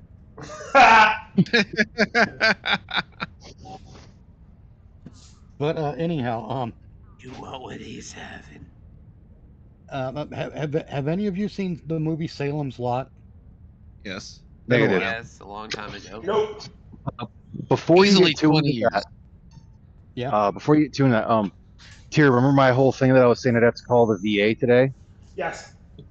Yeah, apparently I was a dum-dum. I got paid on the 27th of September. And apparently the 1st of October's payment was actually September. So, yeah, apparently I was just a fucking idiot. So, it happens. Feces take place. Yeah. I just figured that you probably didn't care, but I'd update anyways. I always want to know what's going on with your friends. I don't like having to So beat up people that sometimes don't you need beat bring up. up how you were a big-ass dum-dum. You know what? If you want to be right all the time, admit when you're wrong, because it's the right thing to do. Good thing I don't want to be Yep. right all the time. And so, you know. Oh, dude, that's one of my favorite things I've said at work. Like, I could be wrong about this. I've been wrong before, and I'll be wrong again. Yeah. Yep. Hey, anyone that knows me knows I don't have a problem with apologizing, especially when I've been in the wrong. Oh, I oh actually no. I'd rather own up to like a minor mistake than hide from it. Like I actually get really way more irritated with people for that kind of stuff. Like stuff in a back room that all of you who can understand is somebody who thing like a box of Coke or something, and then Mm-hmm. they hide it. And you're like, motherfucker, they write that shit off as every it happened. They explode. They're little bombs. You know, you write it off, you clean it up, and it. But there's always some Amendment. asshole. Yeah, there's always some asshole who's so ashamed of it that they hide it. And that's a petty lying. Please, Lord, don't let us get a shitty TFL. Please, Lord, don't let us get a Oh. shitty TFL. Please, Lord, don't let us get a shitty TFL. All right. But Ow. which version of Salem's Lot have you seen, if you've seen it? Original. I don't even recall anymore. Well, disconnected. Probably more than one. There are now 3. All right, can you give me the It's Molly.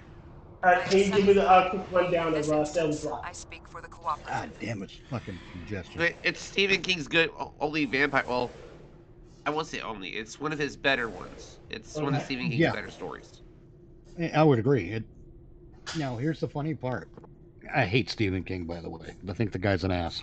Same. Oh, I when hate it his comes to him stuff. outside of his writing, he's a fucking piece of shit.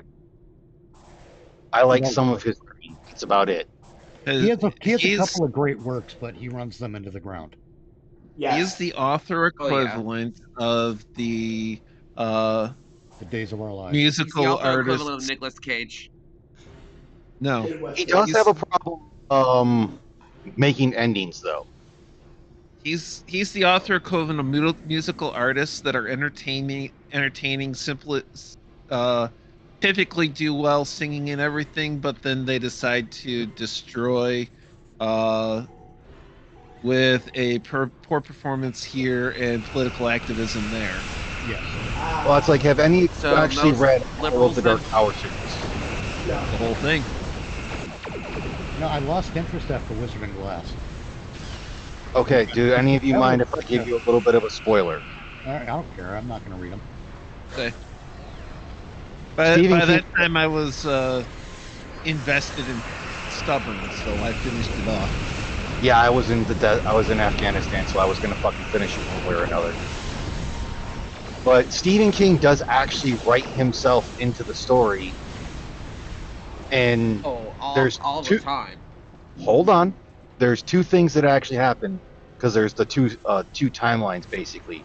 One where he actually writes his own death, and the other he gets saved by can't remember which of the group, Jake. but like Jake, and like it still fucks him up. So like he doesn't go through there being like, oh, you know, I'm god of this thing. Like he actually kind of shits on himself. So I will give.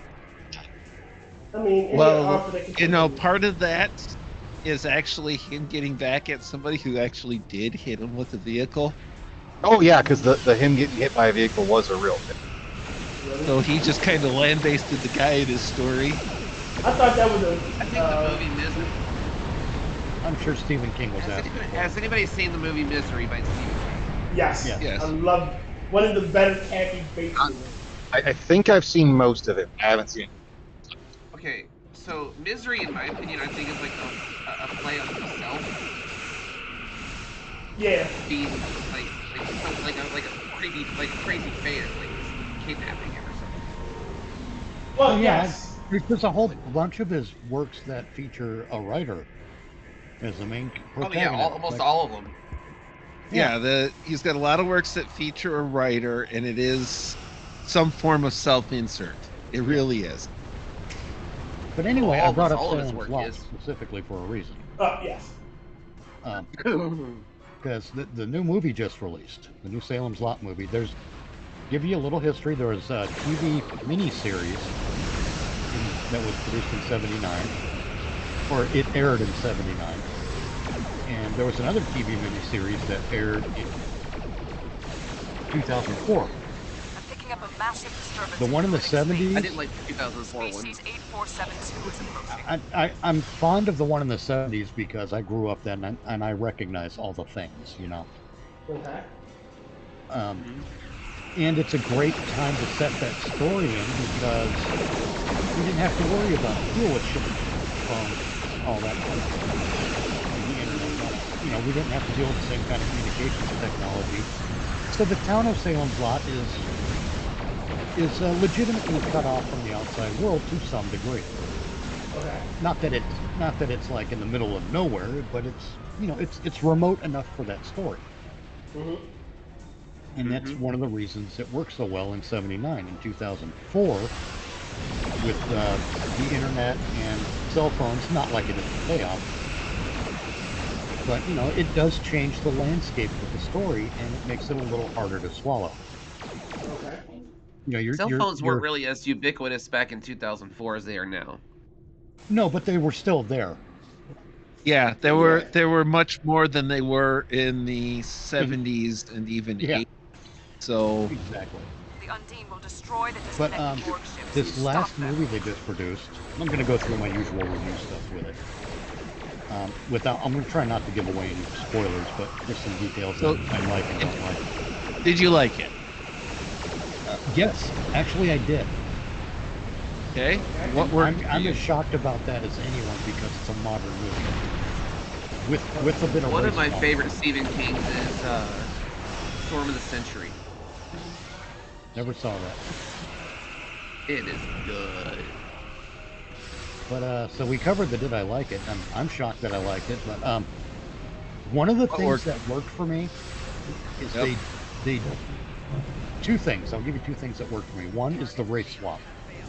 Okay. There's a race swap from the original film. I don't know what it's like in the book, but it's a race swap from the original film. And that's what people are going to be most familiar with anyway. The people will be most familiar with what they see and not what they read, if you know what I mean. Yeah. But this is a race swap that doesn't say, look at us, I am the black version of this character from the 70s. It's not that kind of thing. It's the kid and the family around him who are race swapped work because they're not focusing on it. Yeah, they're just there. They're the character. Yes. And I love it. I love the fact that someone did it better than the activists would. Good. Mm-hmm. Anybody can do it better than the activists. I know that, but not enough of them do. So all we're stuck with is an impression from the activist side. Right. And you know, we tend to focus more on the shit that annoys us anyway. The other thing that worked for me is, and I learned this after watching the movie, and it just confirmed something. The people making the movie, the director specifically, wanted to make vampires scary again. Yes. Okay. And succeeded. Oh, I mean, good. Make vampires scary again. You know, there was no bullshit. Hi, I'm leather and vinyl clad Chad, and I'm here to romance you, Miss empty, soulless I sparkle in mom. the sunlight. Yeah, I'm tired of the vampire that is nothing but an avatar, a sexual avatar for a fucking middle class white wine mom. Yeah. I'm tired of those vampires. They need to die in a fire. Or the teen fiction section. Yeah. To be honest, they really should have stopped with Anna, because hers was the last one. Because they were still monsters, you know. Just because they were attractive doesn't mean they weren't. Like Lestat was still a monster. I'm sorry. Like there are lots of times where he did stuff where you're like, yeah, I wouldn't want to be near you. Yes, Lestat openly admitted that he. Here, you don't need to yell, brother. I'm not yelling. You are raising your voice. Well, meanwhile, if you've ever read or watched interviews with Anne Rice, who wrote the Lestat, she treated Lestat exactly as I've described, as an avatar for all of her sexual and relationship frustrations. Which I get that, but he was still technically a monster. Like it was still kind of written in that just because he's beautiful doesn't mean. And I mean, for a vampire, that still kind of makes sense because you're supposed to. Right, you know, because like, the zeitgeist at the time she wrote it was that they are monsters. Yes. So she stuck with that, but she still instilled. She was one of the stepping stones to where we have been for the last 20 years. Lestat was a trapdoor spider, essentially. Yeah, like, and I'm sorry that happened because I did like her child, but like once they went to like sparkling vampires, I'm like, no, you really didn't understand it. Like they're really only supposed to be attractive so that they're easier at catching you. Destroy it. Yeah, that's really works the Lost Boys because like they look normal and everything and can kind of have an like aura of sway to others, but when they actually go to feed and everything, they become more of a horrendous monster.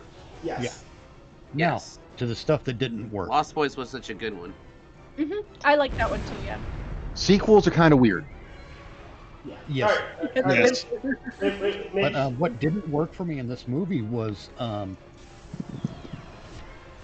have this contention that vampires feed on. That is one of the that is like the major thing about fiction. They feed on human blood. Yes. Get steps. Fuck. And it's bothered me for like actually since the 70s it seems. All the vampire movies have vampires feeding on blood, but they take a little sip and then spread the rest of the blood everywhere around the fucking set, It's always very messy. Oh yeah, like the old joke of gotta the be gory for some reason. The old joke is like, I'm thirsty for a Pepsi, so I'm gonna pop open the can, put it 3 feet above my face, and then just pour it out and try to catch it. Only 13 more of these and I might be satisfied. Right, yes. Exactly. Dracula, let me get some sip. Essentially, for like the last 20, 30, 40 years, vampires have been more interested in playing with their food than nourishing themselves, and it's annoying. Yes. You're now, you don't have time. You have the time limit. In this movie, they don't do that so much. It's not a very bloody movie, but there are still scenes where it's obvious that the vampire is either committing the kill or drinking blood in some manner, and it's still messy. Even though there's like 3 major bloody aspects of this movie, you still get that impression that vampires don't know how to chew with their mouths closed. I mean, My there's favorite really vampire only movie- one. Go ahead. My favorite vampire movie of all time is Dracula's Dead Mummy. There are good reasons to like that movie, I'll admit. All of Leslie Nielsen as Dracula was Spot on. Most accurate Dracula we've ever seen committed to film. I agree. Well, yep. and he was funny too. I didn't know that Immortal Bride. Now, for those of you who have seen the Salem's Lot from the 70s, this is the second part that doesn't work for me. There's a character called Straker. Okay. Straker is the vampire's familiar. You know, the guy that wanders around during the daytime and gets all the The dirty Renfield. work done. Yeah. In the 70s, Straker was played by James Mason.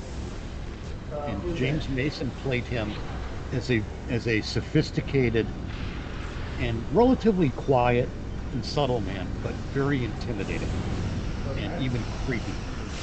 And it worked really well. This version. They're like, What's that? those kind of characters are supposed to be. Yeah, that's actually how he is supposed to be in the book as well. This version. From how far I've gotten into it. This version of Straker is he's not as prominent in the film as he should be, for one, but he's also more loud and obnoxious, which really detracts from the sophistication and creepiness and just makes him, well, unsophisticated and annoying, really. But otherwise, I think it's a pretty damn good movie. They're attacking one another. This is your Did I hope I chance. didn't see spoil Renfield? anything. Honestly, I'm not. It's not like I'm giving away an ending or a No, you're twist. not. But I would recommend, if you have a chance to see this new Salem's Lot, go check it out. It's not bad. Oh, and by the way, to build on what I said earlier about the original being better than the one in 2004 because of being set in the 70s. No, not because of nostalgia, but because the story lends itself to the technology of the 70s. Mm-hmm. Oh yeah. This new movie is set in the 70s. They did as Good. period Okay. piece. Yeah, it's a period piece. Honestly, So to go with you that, it does seem like that since they made Stranger Things, they're more willing to set things back in the past again. Yeah. Because like them, when they remade, did the reboot of Carrie, it should have been set back in the 70s when it was originally set. Yeah. Because there's something about Salem's Lot, something about the movie Carrie, where it just doesn't work when you have a girl on a cell phone talking like this, never seen, can't be bothered with the world. Granted, I will say this for the reboot of Carrie, Chloe Moretz Grace, I'm probably butchering her name again, did a Chloe good Grace job. Moretz. Yeah, she did a good job as Carrie. Most people are still in for first sister face it. Yes. But the woman who played her mother was the one who got closer to Margaret White's character. They still have not gotten Margaret White correct. But Margaret White in the 70s one, holy shit, she was scary just being a religious nut. Yeah. That's the thing though, is she Religious still... nuts are scary anyway. Hold on. She still didn't get Margaret White from the book.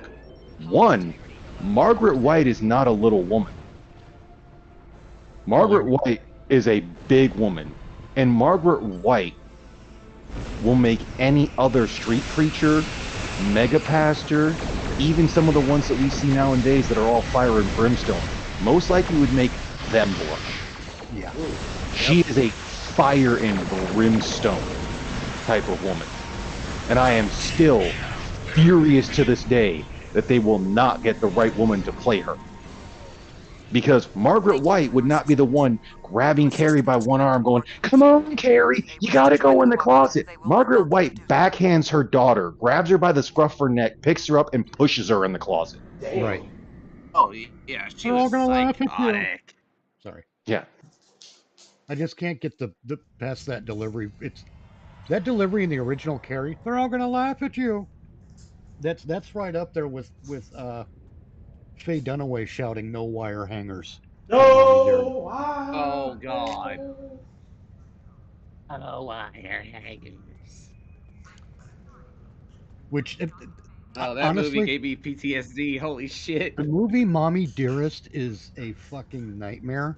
Mm-hmm. But for some reason, the way they made it, it plays very much like a comedy. It's the That line movie gave me delivery. fucking PTSD. I swear to God. Just, I mean, with fucking Joan Crawford coming out in the dead of night with her hair all held back by that band and the fucking goop on her face, Mm-hmm. shouting "No wire hangers." They should not have made her look clownish in that. They probably thought it She looked was clownish in a terrifying. freaky Holy way, but shit. it wound up just being funny. Mm-hmm. She was So to finish terrifying. out What your you review talking about? cycle, you would recommend the movie, right? Oh, absolutely. I would recommend watching the new Salem's Lot. Mm. It is honestly, and I might be suffering from I expected so little, but it's really actually just not bad. Okay. But they did so many things right, and they did so many things well. Okay. Has Well, anyone in seen modern entertainment, if you go into it with low expectations, very Your low expectations are expectations, actually pretty good. all surprises are pleasant ones. Yes, Mm-hmm. that's true. Have you guys seen Renfield yet? No. I have seen No. Renfield. Have pondered, have Oh my considered. God, it is really good. It's a lot better than you think it is. Nicolas It- Cage as Dracula makes it It so is a fun. fun movie. Okay. I love the action set pieces too. It's the Yes. same guy that played the zombie in that one zombie movie. You talking about Brian's? I know what you're talking about. I can't remember his name. Zombie. Who's the Yeah. zombie? No. Fuck, what's this kid's name? He played the character name was R, and it was supposed to be Romeo and Juliet with zombies. And I The can't. Warm Adventures Bodies. Yeah, of it's a Zombie. Romeo and Juliet zombie movie. Warm Bodies. Ah. Warm Bodies. Yes, Warm Bodies. Okay, it's the same guy that plays him, right? Is Renfield? It's taking place like directly from the Dracula. It's like a sequel to Dracula, Right. and What taking is place his in name? modern day. Nicholas Holt. And yes, It really is a fun he's movie. playing this character, and he does it so well. And he's trying to like get away from Dracula, but he's trying to be like his own anti-hero type character. Yeah, we'll get to it Oh, eventually. it's such a good movie. Yeah, if I don't catch it before then, we got the Nick Cage catalog on Rotten Movie Reviews. So Yeah. Oh yeah. We'll get to it. That's one of his later films, so you're going to be a while before you get to that one. well, I might watch it before then. I've seen it in a few of my resources. Yeah, Nicolas Cage playing Dracula was just awesome. Yes. Well, he's a guy with an Did it well, amazing too. breadth of ability for a. And he has fun in every movie he does. Well, that's the thing about Nick Cage is whether you think he's a good actor or not, it doesn't matter. What matters with Nick Cage is that he is always entertaining. Yes. I have. Yes. I have. Even when he doesn't speak. Yes. There's this. Wait a minute. I have a fan theory about him in Willy's Wonderland. It is him is his Ghost Rider on vacation. That is my fan. Oh, that'd be hilarious. Like, but he just doesn't want to use his powers because he's on vacation. He's drinking that fucking grape soda. Until you get really into his catalog, it's real easy to, consider him the way that you do. You do a lot of other actors that are seen as something else. Is like he's the same person, and he plays the same character in every film. You know, it's not like, you know, it's Tom Cruise the movie in this role, Tom Cruise the movie in that role, kind of thing. Just it's easy to think that way of Nicolas Cage till you see some of his other things in his catalog. You realize just how much depth of character he has, how versatile he really is. And yeah, it's aside from a couple like super serious, insanely, I would not recommend that one again kind of thing. Movies, he really clearly has he has range that you would know. He does. He has fun. He has fun in the roles. I mean, yes. Even some of the ones where it's a more serious movie, you can tell that underneath it all, he's not just playing it straight. Fun. Yeah, he's playing it straight, but he's having fun being this character.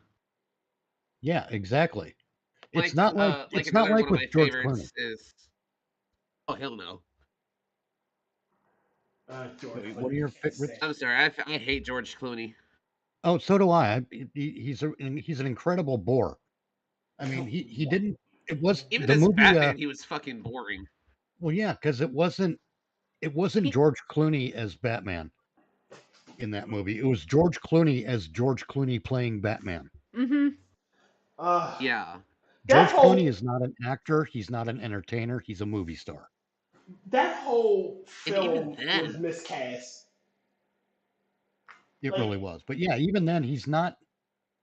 He's not the greatest thing since sliced bread that so many people seem to think he is. Mm-hmm. The only movie I liked him in was Ocean's 11 remake. Yes, that movie didn't hit me at all. I have to admit, I did like him. I liked him in the Ocean series because him being himself kind of fits in that world. Again, yeah, see, that's the thing is, it's like with John Wayne. John Wayne was always playing John Wayne. Even when he was playing John Wayne. Yeah, no matter what role he was in, he was John Wayne. And the thing is, John Wayne was genuinely likable, and you wanted to root for him. Mm-hmm. It's like George Clooney tried to get away with that, but he just comes across as smug. He always comes across as smug and a little too interested in himself. He is in every way, physically and otherwise, a masturbator. Yeah. Is the way he comes across. Damn it. He really is kind of a one-trick pony in terms of his personality, so yeah. And I'm back like a heart attack. Right. I'm back, baby. Yeah, Clooney's in I love me and nobody else can love me as much as I love me, but you should try. Yeah, basically. That's Clooney for you. All right, I got a question. It's an off-topic one. Who do you think was the better Batman? Are we talking about Are we talking about actor, character? Actor. Kevin Conroy. Actor, not voice actor. We're not including voice acting. Yeah, not including voice acting. Oh. Are you relegating to movies only, or are TV shows on the table too? TV shows on cable. Anything with live action, like don't get me wrong, I do love Kevin Conroy's Batman, but it was more him reading the lines. You didn't like see him emote or anything. You know. What was the question? Who was the better Batman? Oh. TV show, That's live hard action. because when it comes to live action, I don't think we've had a definitive Batman yet. Robert Pattinson actually did a really good job. I'm going to say between Keaton and Pattinson. Yes, I agree with Tyr right there. Keaton and Pattinson did a very good job. Val Kilmer was a good Bruce Wayne. A terrible Batman. Oh yeah, I think that I will agree. Now here's the thing. I think if Keaton had the benefit of the advantages they've made in costuming technology since then, so if he had in the day the kind of suits that they have now, yeah, he'd have been amazing. He would have been absolutely. he would have been the definitive, But I absolute think definitive, because he's got the. I mean, the guy can say so much just by quirking an eyebrow. honestly, I Yeah, like but the you can't see that outfit. under the cowl. No, I No, like but you the can see outfit. And that it's when he's being Conroy. Bruce. You can see that when he's Bruce Wayne. You can see that when he's preparing to be Batman. Yeah. But Yes. isn't in the Wanna get isn't in the nuts? outfit yet. Yes. You want to get nuts? Come on, let's get nuts. I love that line from him. But the I love how he was just. Excuse me. but you put like the first bat suit they had for him, you like could barely move in that thing. Yeah. Yeah, no, he couldn't. But I like the they had stiltedness to. of it. It had a charm. It made some of his more emotions exaggerated, if you will, because he had to punch in a certain way. So, and then the walk he Yes. did, it just looks badass. Because again, he's in this suit that's hard to move in, but it was fucking amazing. They've had that for a lot of superheroes because depending on the superhero or the whatnot, the suits that they try to come up to make them look really cool aren't conducive to moving. It's the reason why it works in a comic but doesn't always work in live action. It's the reason why like the Adam West Batman bat suit didn't look as good. It's the reason why they had to fucking, I'm gonna quote my age on this one a little bit, but for the original Power Rangers movie, even though they tried to make the suits look really cool, they had to reduce so much weight because the actors and stunt doubles could barely fucking move. Well, see, that's Yeah. okay. Exactly. Hang on. I'm They're old too, so. they're doing it wrong in the movies when they do the Power Ranger suits that way, or when they do the superhero suits as always some kind of armor. Mm-hmm. That's a mistake. If it looks like armor, it should be on Iron Man or steel. Yeah. Batman should not look like he's wearing armor. If Not you unless ever he's watch the wearing the Bat in the okay. Sun movies, Mhm. where they do like Batman fan films, Batman's not wearing Oh, those body are armor good. type stuff. He's wearing a regular Batman costume, and it looks fucking great. You know, he's not wearing a big old. The Sun have hunk. good videos. What's that? I was saying Bat in the Sun has really good videos. Yes, and they make Batman look good without making him look like an Iron Man knockoff. Yeah, and like the if thing you're with gonna- the the only thing with Batman the that should Power really be having Rangers armor is is Wait, the wait, Batman wait. Beyond. the thing in Power Rangers is that the suits that they've got, the armor of it, isn't because of the bulk of the equipment. No, it's because the suits are basically super tech magic. Mm-hmm. Yeah. Mhm. So yeah, it can be a spandex suit and still be as capable as big physical body armor. Mm-hmm. But for some reason, Hollywood doesn't realize that if you work that shit into the lore, you can save money. Mhm. And basically it was worked into the lore automatically with Power Yeah. Rangers. And it's that whole thing that they're like, oh, instead of doing this, like, well, since we're making a live action movie, we got to make this look cool. And Yeah, it's that- exactly. They try It's to gotta look follow the cool. rule of cool, but it's like you fail at it because you fuck it up. Just Well, yeah, they combine the rule of cool with making things tactical, and boom, here's a fucked up looking movie. Yeah. Sometimes you just got to be cheesy about it. Yes. Yep. And not even cheesy. Like I said, Bat in the Sun's Batman costumes look fucking great.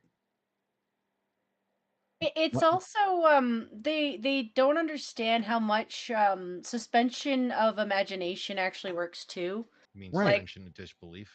Like one of my favorite movies is still gonna be the Monty Python movie. They didn't have enough of a budget for horses. That's what the coconuts are for. Oh, I was about to say until you said the coconuts, I was like, which Monty Python movie? Like, But that plays you well know- to it. It adds the charm because they're doing the horse animation. Your mother was a hamster, Hey, and your father father smelled of smelled excellent. elderberries. We have the Like next at no point did anybody think that they were actually horses.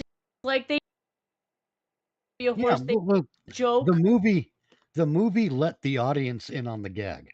Like yes, Very well written for what they did.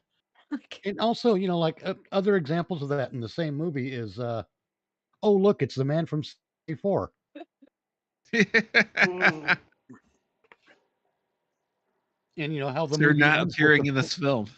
yes, they're not appearing in this film. They let the audience in on the gag, and that's all you got to do when you're writing a movie. Let the audience in on it. Mm-hmm. Bruce Wayne Yes. is this billionaire who can build a special car, build a special plane, build a special fucking boomerang. You know, He doesn't need anything he could build special. all this super special shit. Fuck in the movie with Christian Bale, the first one, Batman Starts. Mm-hmm. Oh, It Batman fucking Begins. that's the one. They have that memory fabric, right? Yeah. That takes a shape so he can use his cape to glide and whatnot. But for some reason we have to draw the line at him building a fabric that could be knife and bullet resistance, but still maintain the flexibility of regular clothing. Fuck you, Yeah. movie. But we can Agreed. put And that in the thing is, if Wait, it wait, gets hold that on, level hold of on. But rigidity running a current through it, wait. But we cannot. But we can see that in the second John Wick and following movies. What's that? yeah, True. The wearing regular clothes that can resist a knife and bullet wounds. Right. I mean, they bullet did it guns. in Daredevil. Wilson Fisk Yeah. stuff resisted that stuff, but Shit, they did it in but, fucking Black Man. but when it came to doing Daredevil's costume, it made sense because Daredevil's fighting fucking everybody. Yeah. You make it a bit thicker than you would for Fisk's jacket. See, if it was me and I'm a massive troll, I would take the piss out of Hollywood and design everything like I was a shaft. You know, kind of like their armor in the past. So it Yeah. looks really, really pretty, but so heavy that you're gonna die suffocating Yeah. in the dirt. It's one of the things I hate about Hollywood is that when they want things to look cool, it shows. Yep. I mean, when it comes to Batman, it was a desperation to make the costumes look cool. Mm-hmm. Yeah. But you know, you that's shouldn't why try that hard because Batman's cool by himself. Yes. Yeah. You know, if they just tell a good fucking detective story instead of having them. That's another place they fuck up Batman movies, by the way. Yes, Is Batman the detective. He's not. he's a fucking detective. He's on the level of Bruce Wayne is on the level of fucking Sherlock Holmes. And that's remember. Bruce Wayne is on the level of L. Yeah. Yeah. But I've got remember. I've actually got a meme somewhere of Batman finding Waldo. But do you remember the Batman Forever when he's deducing with Alfred? If they'd have done more of that in every other Batman film, like he's piecing together, he's putting the clues together. He's piecing like, you know, what ties Alfred's eye, you know, shit like that. Yep. It would play more into his intelligence and his him being the world's greatest detective. Well, and his deductive logic. Yes. We shouldn't send Batman in with a special battery-powered saw to cut up a brick to get a bullet that's been shattered that he can then take back to the Batman computer and analyze through the Batman computer and then do fucking field tests with different guns shooting into different bricks to figure out all the ways to come up with a fingerprint. Batman should go in there and review the clues at the crime scene and start building a profile of the suspect. That's why I like Pattinson as Batman. Or at least building what happened. You know, again, you see, right. We got Batman a bullet would that come through the glass, but why did it shatter on the outside instead of the inside? So the bullet was fired in the building. Right. That's how Batman should be portrayed, but instead they want to show gadgets because the gadgets are cool. It's because at that time as well, Iron Man had come out, and that was the big thing of, you know, because of him being a billionaire and being a genius, that he should basically be larger than life and having all this really cool gadgetry to figure out things. And it's like, but that works for Iron Man though, not Batman. But even then, Iron Man isn't a detective. Iron Man, like, all right, look at the situations. Yeah, in Iron Man's Batman villains, and Iron Man are different kinds of intelligence. yeah, You Yeah. know, but Yes. his villains, Iron Man's villains are overt, and you can look at them and say, "Oh, well, that's the villain." You know, you don't need to deduce why he's the, why the villain. You just look at him and go, "Yeah, I can clearly tell you're the monster I need to defeat."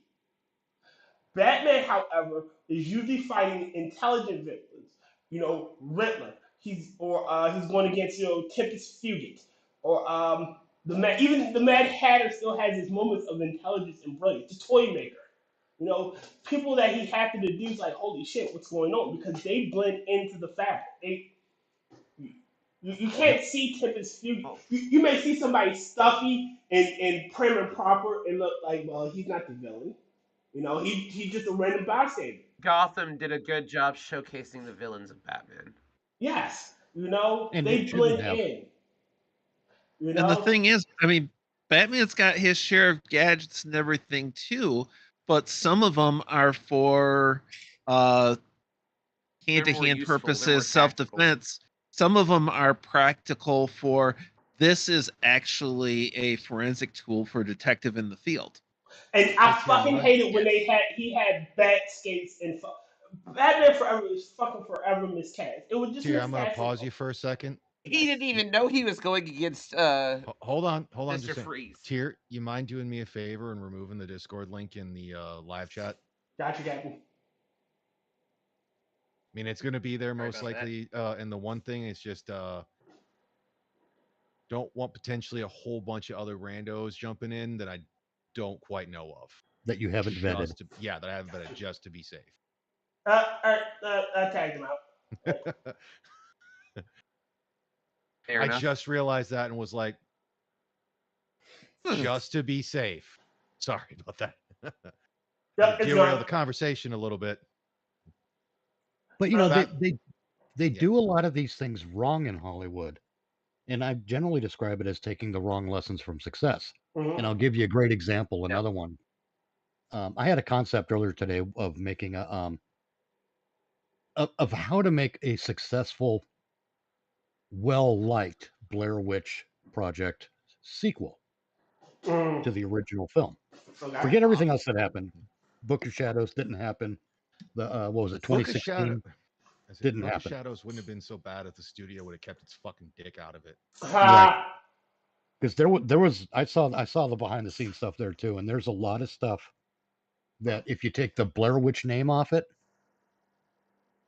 actually I don't think you even have to take the Blair Witch name Honestly, off it. the whole movie, just because they changed the way the opening was supposed to be, if they'd have left it the way the director, writer wanted it, would have been fucking great. Instead of having it, have this panning over the woods and it playing Beautiful People from Marilyn Manson, you're playing Frank Sinatra's Witchcraft. Oh, changes the whole fucking tone. Yep. It changes not just the tone, but the expectation. Yeah. The way to do a successful Blair Witch Project sequel is not to focus on the found footage aspect. The focus should be on the documentary aspect.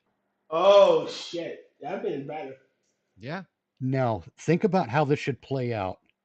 If it's a documentary, then we have to accept that the movie or the world that we're going to inhabit in this sequel is a world in which the movie released to theaters really is found footage. Yeah, it's an actual documentary, not, just Right. Yeah. Like Paranormal Activity or whatever. It really is found footage, and they turned it into a movie, released it to the public. But that led to a bunch of shit, and ultimately somebody gets arrested for crimes that are similar to the ones that we see in that Blair Witch, the original Blair Witch movie. And now we have a trial that's going to take place. Well, an arraignment, and then jury selection, and then a trial. And that's what the documentary is about. So it's still going to have that handheld found footage kind of visual element, but it's going to be focusing on a documentary, not about the Blair Witch, but about this person who's been arrested. And some of the evidence is going to be unused footage from the original movie. So we get to see that would be cool. we get to see stuff we didn't see in the original movie from the original movie. This is a good chance for those actors to get paid a little bit better this time too. Mm-hmm. And then we can tie it into the legend of the Blair Witch still, but that's not going to be the major focus. The major focus is on the shit leading up to this big trial and probably aspects of the big trial itself. And this documentary filmmaker and a small crew getting all this stuff, reviewing this older footage that wasn't released, watching shit with the pre-trial arraignment, the jury selection, not big long segments, but long, just enough to fill in some space until we get to the actual trial, because that's going to be the biggest part. And then a lot of the stuff we will wind up seeing is done flashback style based on the testimony of the people testifying at the trial. And Mm-hmm. ultimately we do get to a place That would be where cool. our filmmakers, our new documentary crew, are going back and reviewing their footage of the trial and the jury and the people in the gallery. And what do we see at different times in the gallery? We see Heather, and we see Mike, and we see Josh. Get the current act, get the original actors back into it, non-speaking parts. They're just sitting in the gallery, and one of the documentary crew calls the rest of them. Holy shit! Look at this. These are the same people. Are these the same people who were fucking lost in the Yes. in their end of movie? Now we set up a mystery, and now we have to question everything we've seen up to that point. Like, are they Room full of really people. dead, or like what's the fuck is going on? Are they really dead? Is our fucking film haunted? What's happening here? And if our film is haunted, why is it haunted by older versions of these people? That would be Yeah. Like I really said, cool. like That I would said, actually make it it up for ends. a sequel. What? Yeah, exactly. It ends on a mystery, and it tells a good story for of course you tie the crime in like, oh, this is someone. Is this a copycat killer from the original murders that took place in that house? Blah blah blah. Mm-hmm. Is there more Blair Witchery going on? Because where did these three come from? If they've been missing all this time, Or and we just are get to they see them. lookalikes? Yeah. Are they lookalikes, or did they show up? Quick What answer. the fuck's going on? It would be awesome. Shit, you know what you Yeah, could have? You could and have like they're doing the arraignment and whatnot, and they're leading the guy away in the stand. You see in the jury pool area, you see Heather, or like one of the guards look like fucking Mike. Something to that effect. That shit would be That's the great insane. thing. You know what Once movie I hope they would never. You know what movie I hope they would never, ever remake? what's that? I will literally hate myself if they do. Casablanca. Ending in the cupboard. Oh Huh. yes. So hate them if they remake it. Don't hate yourself. Not your No, fault if they that would ruined be a the, good movie. they would call it the That indigenous if they ever American in the remake that cupboard. movie, that would be the death. That would be the death of Hollywood. No, all right. well, it's like, well, hold on. With I what mean, Mitch said Hollywood's on before, life support as is. well, of Yeah. Hollywood making the wrong mistakes from success, they follow the same path that a lot of people did back in the day, during like World War I and World War II, when we had planes that didn't make it back and they were all shot up. They're like, oh, you see all those bullet holes? We need to reinforce those. And it's like, No. those showed that they could make it back. You Reinforce need to areas that reinforce other didn't. places because you're not paying attention to the planes that didn't make it back. Exactly. You're Yeah. trying to learn from Exactly. what seemed to work, but you're forgetting to learn from what failed as well. Yeah. Exactly. That's why Hollywood takes the wrong lessons from success. Blair Witch Project is a success as a found footage film, but it's also a success as a behind the scenes look at documentary filmmaking. Okay. And no one ever talks about that aspect. But I think if we continue the series based on that behind the scenes documentary filmmaking thing, we can tell more stories in that universe, in that world. And we get Heather, Mike, and Josh to show up in the background of our footage of making the documentary, we didn't notice it till the end of the movie. We see them. We never see them sitting together Oh in the shit. gallery. Mitch. In this scene, it's just in this scene. There's Heather. But when the camera was pointed this way, is that Mike back there? Holy shit! And they go further and further back, and the further back they go, they keep seeing them in their footage, even from like outside of the courthouse. And it makes this huge mystery, and it's ending on a what the fuck, and you have massive potential That's how for I a like sequel movies. on I that. like what the fuck endings. Mitch, do you Yeah. Well, remember? they also have to wait, stop. Rotten.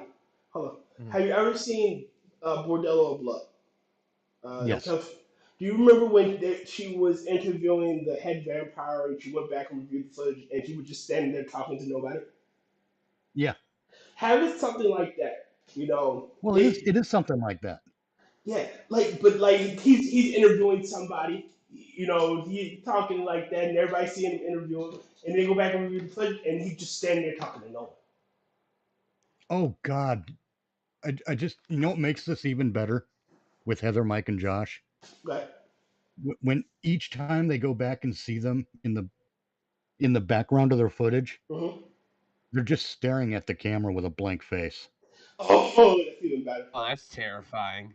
So again, because the last movie, what was it, Mike was staring in the corner, and that's where it cuts off. Mm-hmm.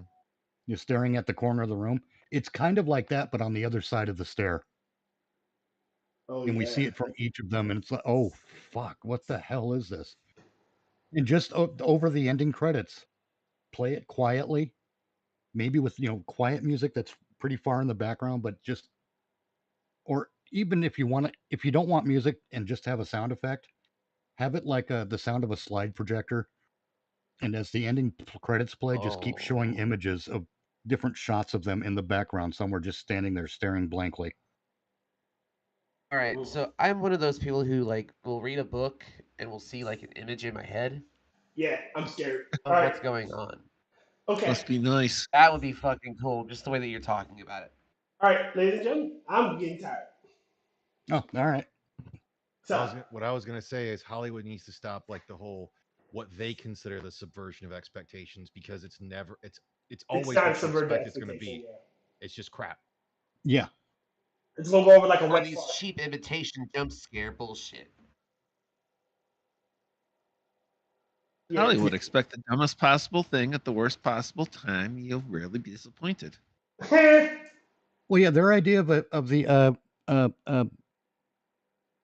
subverting expectations is Michael knocking Laurie off the balcony in Halloween 2018, and then right. Laurie disappearing. That's not subverting expectations.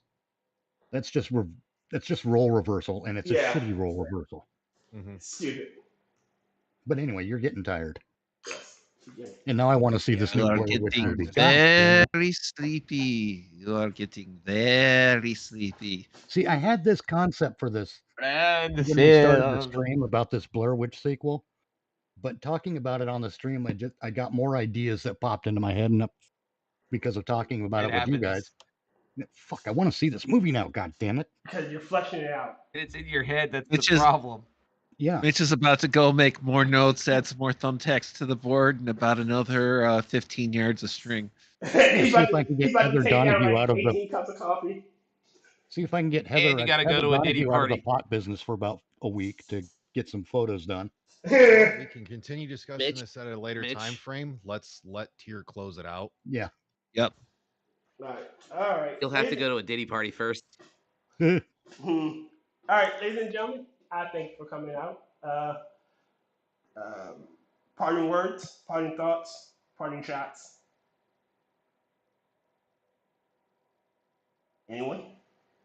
A glass of water with nothing in it isn't a glass of water. Okay. Wait, no. A donut with wait. A flute with no holes isn't a flute, and a donut with no hole isn't a donut. It's a biscuit. It's a Danish. Ha! My mic crapped out. Did anybody hear what I said? No. Nope. So I said, make movies better again. Works for me. Works for me too. What, Ryan? Fire Hollywood? Basically, take chances. Yeah, Ryan? If you're gonna carry a firearm because you legally can, train with the actual firearm you're gonna carry. That's about it. Willard Forge? I will borrow from the law of self-defense. If you carry a firearm so you're hard to kill, make sure you know the law so you're hard to convict. Nice. Jen?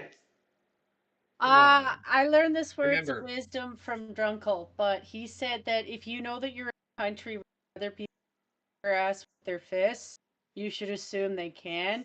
And if you're in a country where you're assuming that people are packing meat, you should assume they are too.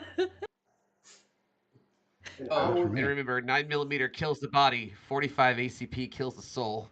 Damn. Yeah, that's not. Yeah, that's not how it works. You don't want to get in this debate with me, brother. All right. What? It was a joke. I know, but I've heard way too much from shit like that from boomers. Of the whole like, I'll carry a 45 ACP because shooting twice is silly. See, Oh, you yeah, that's not carry what- a that was not 45 what the joke ACP because you want to put a cow down. All right. No, I think 9mm kills the body, 45 ACP kills the soul. I will end it on this random notion here. Don't fuck with a blind samurai. Still a fucking samurai. There. If you're passionate about Sanguine, make sure you devour him. Don't let him devour you. Yes. Words of wisdom. Stuff we can live by. All right, ladies and gentlemen, I thank you for coming out. Me and Mitch and Rodden and whoever else will be back next Monday for Minions of the Zero Space. Hopefully we won't have this audio issue again, but I will make sure it doesn't. What else? Tomorrow is the Lovable Genty Maxi's midnight Wednesday show with Hammer's hosting with Jen and Tarbot. So look for that. And I will have Willard It's always Forge. fun to come on the stream with. Always. I will have Willard Forge close us out with a song. So bye bye guys. Closing time. Good night, everybody. Time for you to go out to the places you will be from.